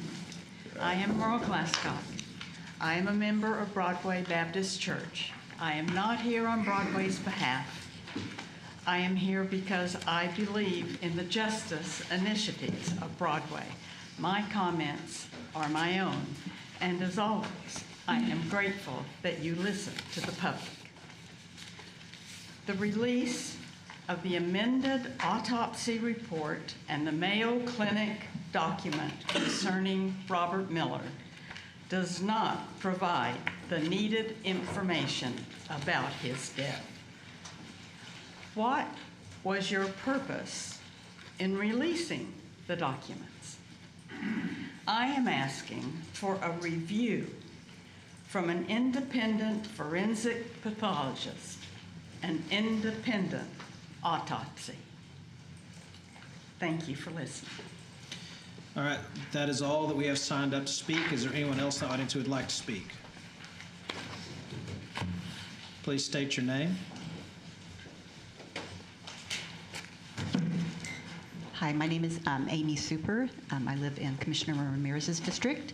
I didn't intend to speak, which is why I didn't sign up, but after I got here, about 30 minutes before this meeting started, an online article was dropped by KERA titled "Tarrant County Democrats Ask Feds to Investigate O'Hare's Actions, Citing Voting Rights." U.S. Congressman Vesey, County Commissioners Brooks and Simmons, as well as numerous other state House representatives in Tarrant County, all Democrats, signed this letter. You're asking Assistant AG Kirsten Clark to conduct a federal investigation into the county judge's actions to protect minority voters in Tarrant County from harassment and discrimination. In the same article, it was stated that you are, quote, worried that the task force and O'Hare's conduct will frighten minority residents and keep them from exercising their right to vote. Further concerns stated include being, quote unquote, deeply concerned about actions that will further diminish the voting rights of those we represent and undermine the ability to freely and effectively participate in elections. You're requesting a written response from the DOJ outlining how they plan to, quote, end the pattern in Tarrant County of voter intimidation and harassment. Your letter also mentions, quote, harassment and intimidation directed toward Hyder Garcia by local groups, neither of which I will mention and neither of which I am a member of. As someone who has served as an election clerk, an alternate election judge, an election judge, as Secretary of State certified poll watcher, to include observing at poll sites throughout Tarrant County, as well as at Tarrant County Elections Administrations, Ballot Board, Central Count. I wish those who signed this letter would show the same level of concern for those other election officials, those in all of your county poll sites. We too have been intimidated and harassed. Further on in this letter, the signers accuse our duly elected judge, as well as our duly elected DA, and our duly elected sheriff of a number of other things that they believe are going to frighten minority voters and keep them from exercising their right to vote. As one must be further on in the letter, the signers accuse our duly elected county judge, county DA, county sheriff of making statements and taking actions that appear to be designed to undermine and suppress minority voter participation in Tarrant County. You might want to check the statistics on the number of eligible minority voters who are actually registered to vote and address that issue, if that's your true intent, to make sure minority voters' efforts to vote are in no way hindered. One must be registered to vote before they can be intimidated or harassed as a voter. So before you make such vague accusations and demand a DOJ investigation, I suggest that those who sign the letter spend some time speaking with a wide variety of not just voters, but those election officials who are actually working or volunteering at our poll sites during active elections. This would include a large number of what you refer to as members of our minority community. Thank you.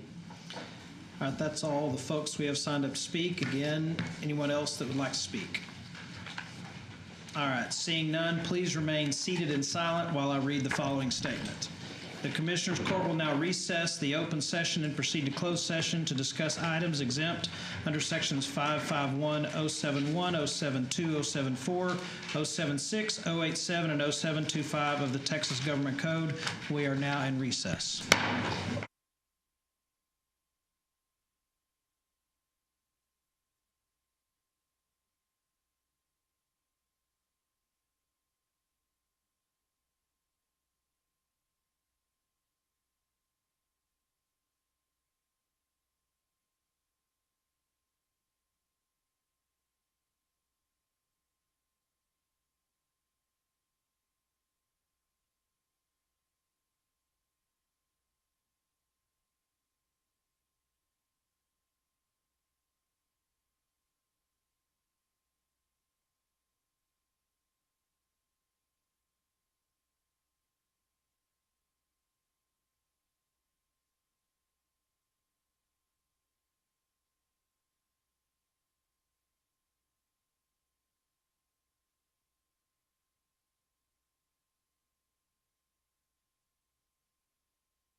All right, we're back in open session after executive session.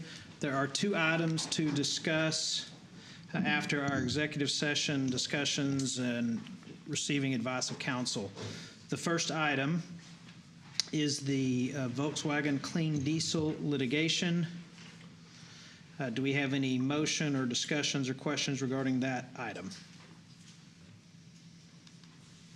Your Honor, the CDA's office requests that the court execute the waiver of conflict in the Volkswagen clean diesel litigation. So moved. We have a motion and a second to execute the waiver requested by the law firm. Any discussion? All in favor, please cast your vote. All right, for those present, it passes unanimously. Okay. And the next item is the Campbell versus Wilder case. Members of the court, we're asking that the Commissioners' Court approve additional funding in the amount of $50,000 for payment of litigation expenses as related to the Campbell versus Wilder. So moved. Second. We have a motion and a second to authorize $50,000 from the District Clerk Liability Fund for hiring counsel or for paying counsel. Any discussion? All right, please cast your vote. All right, passes 4-1. And those are all the items we have. That's correct. So with that, I will entertain a motion to adjourn. So moved. We have a motion to adjourn. We have a second. All right, please cast your vote. All right, passes unanimously. We are adjourned.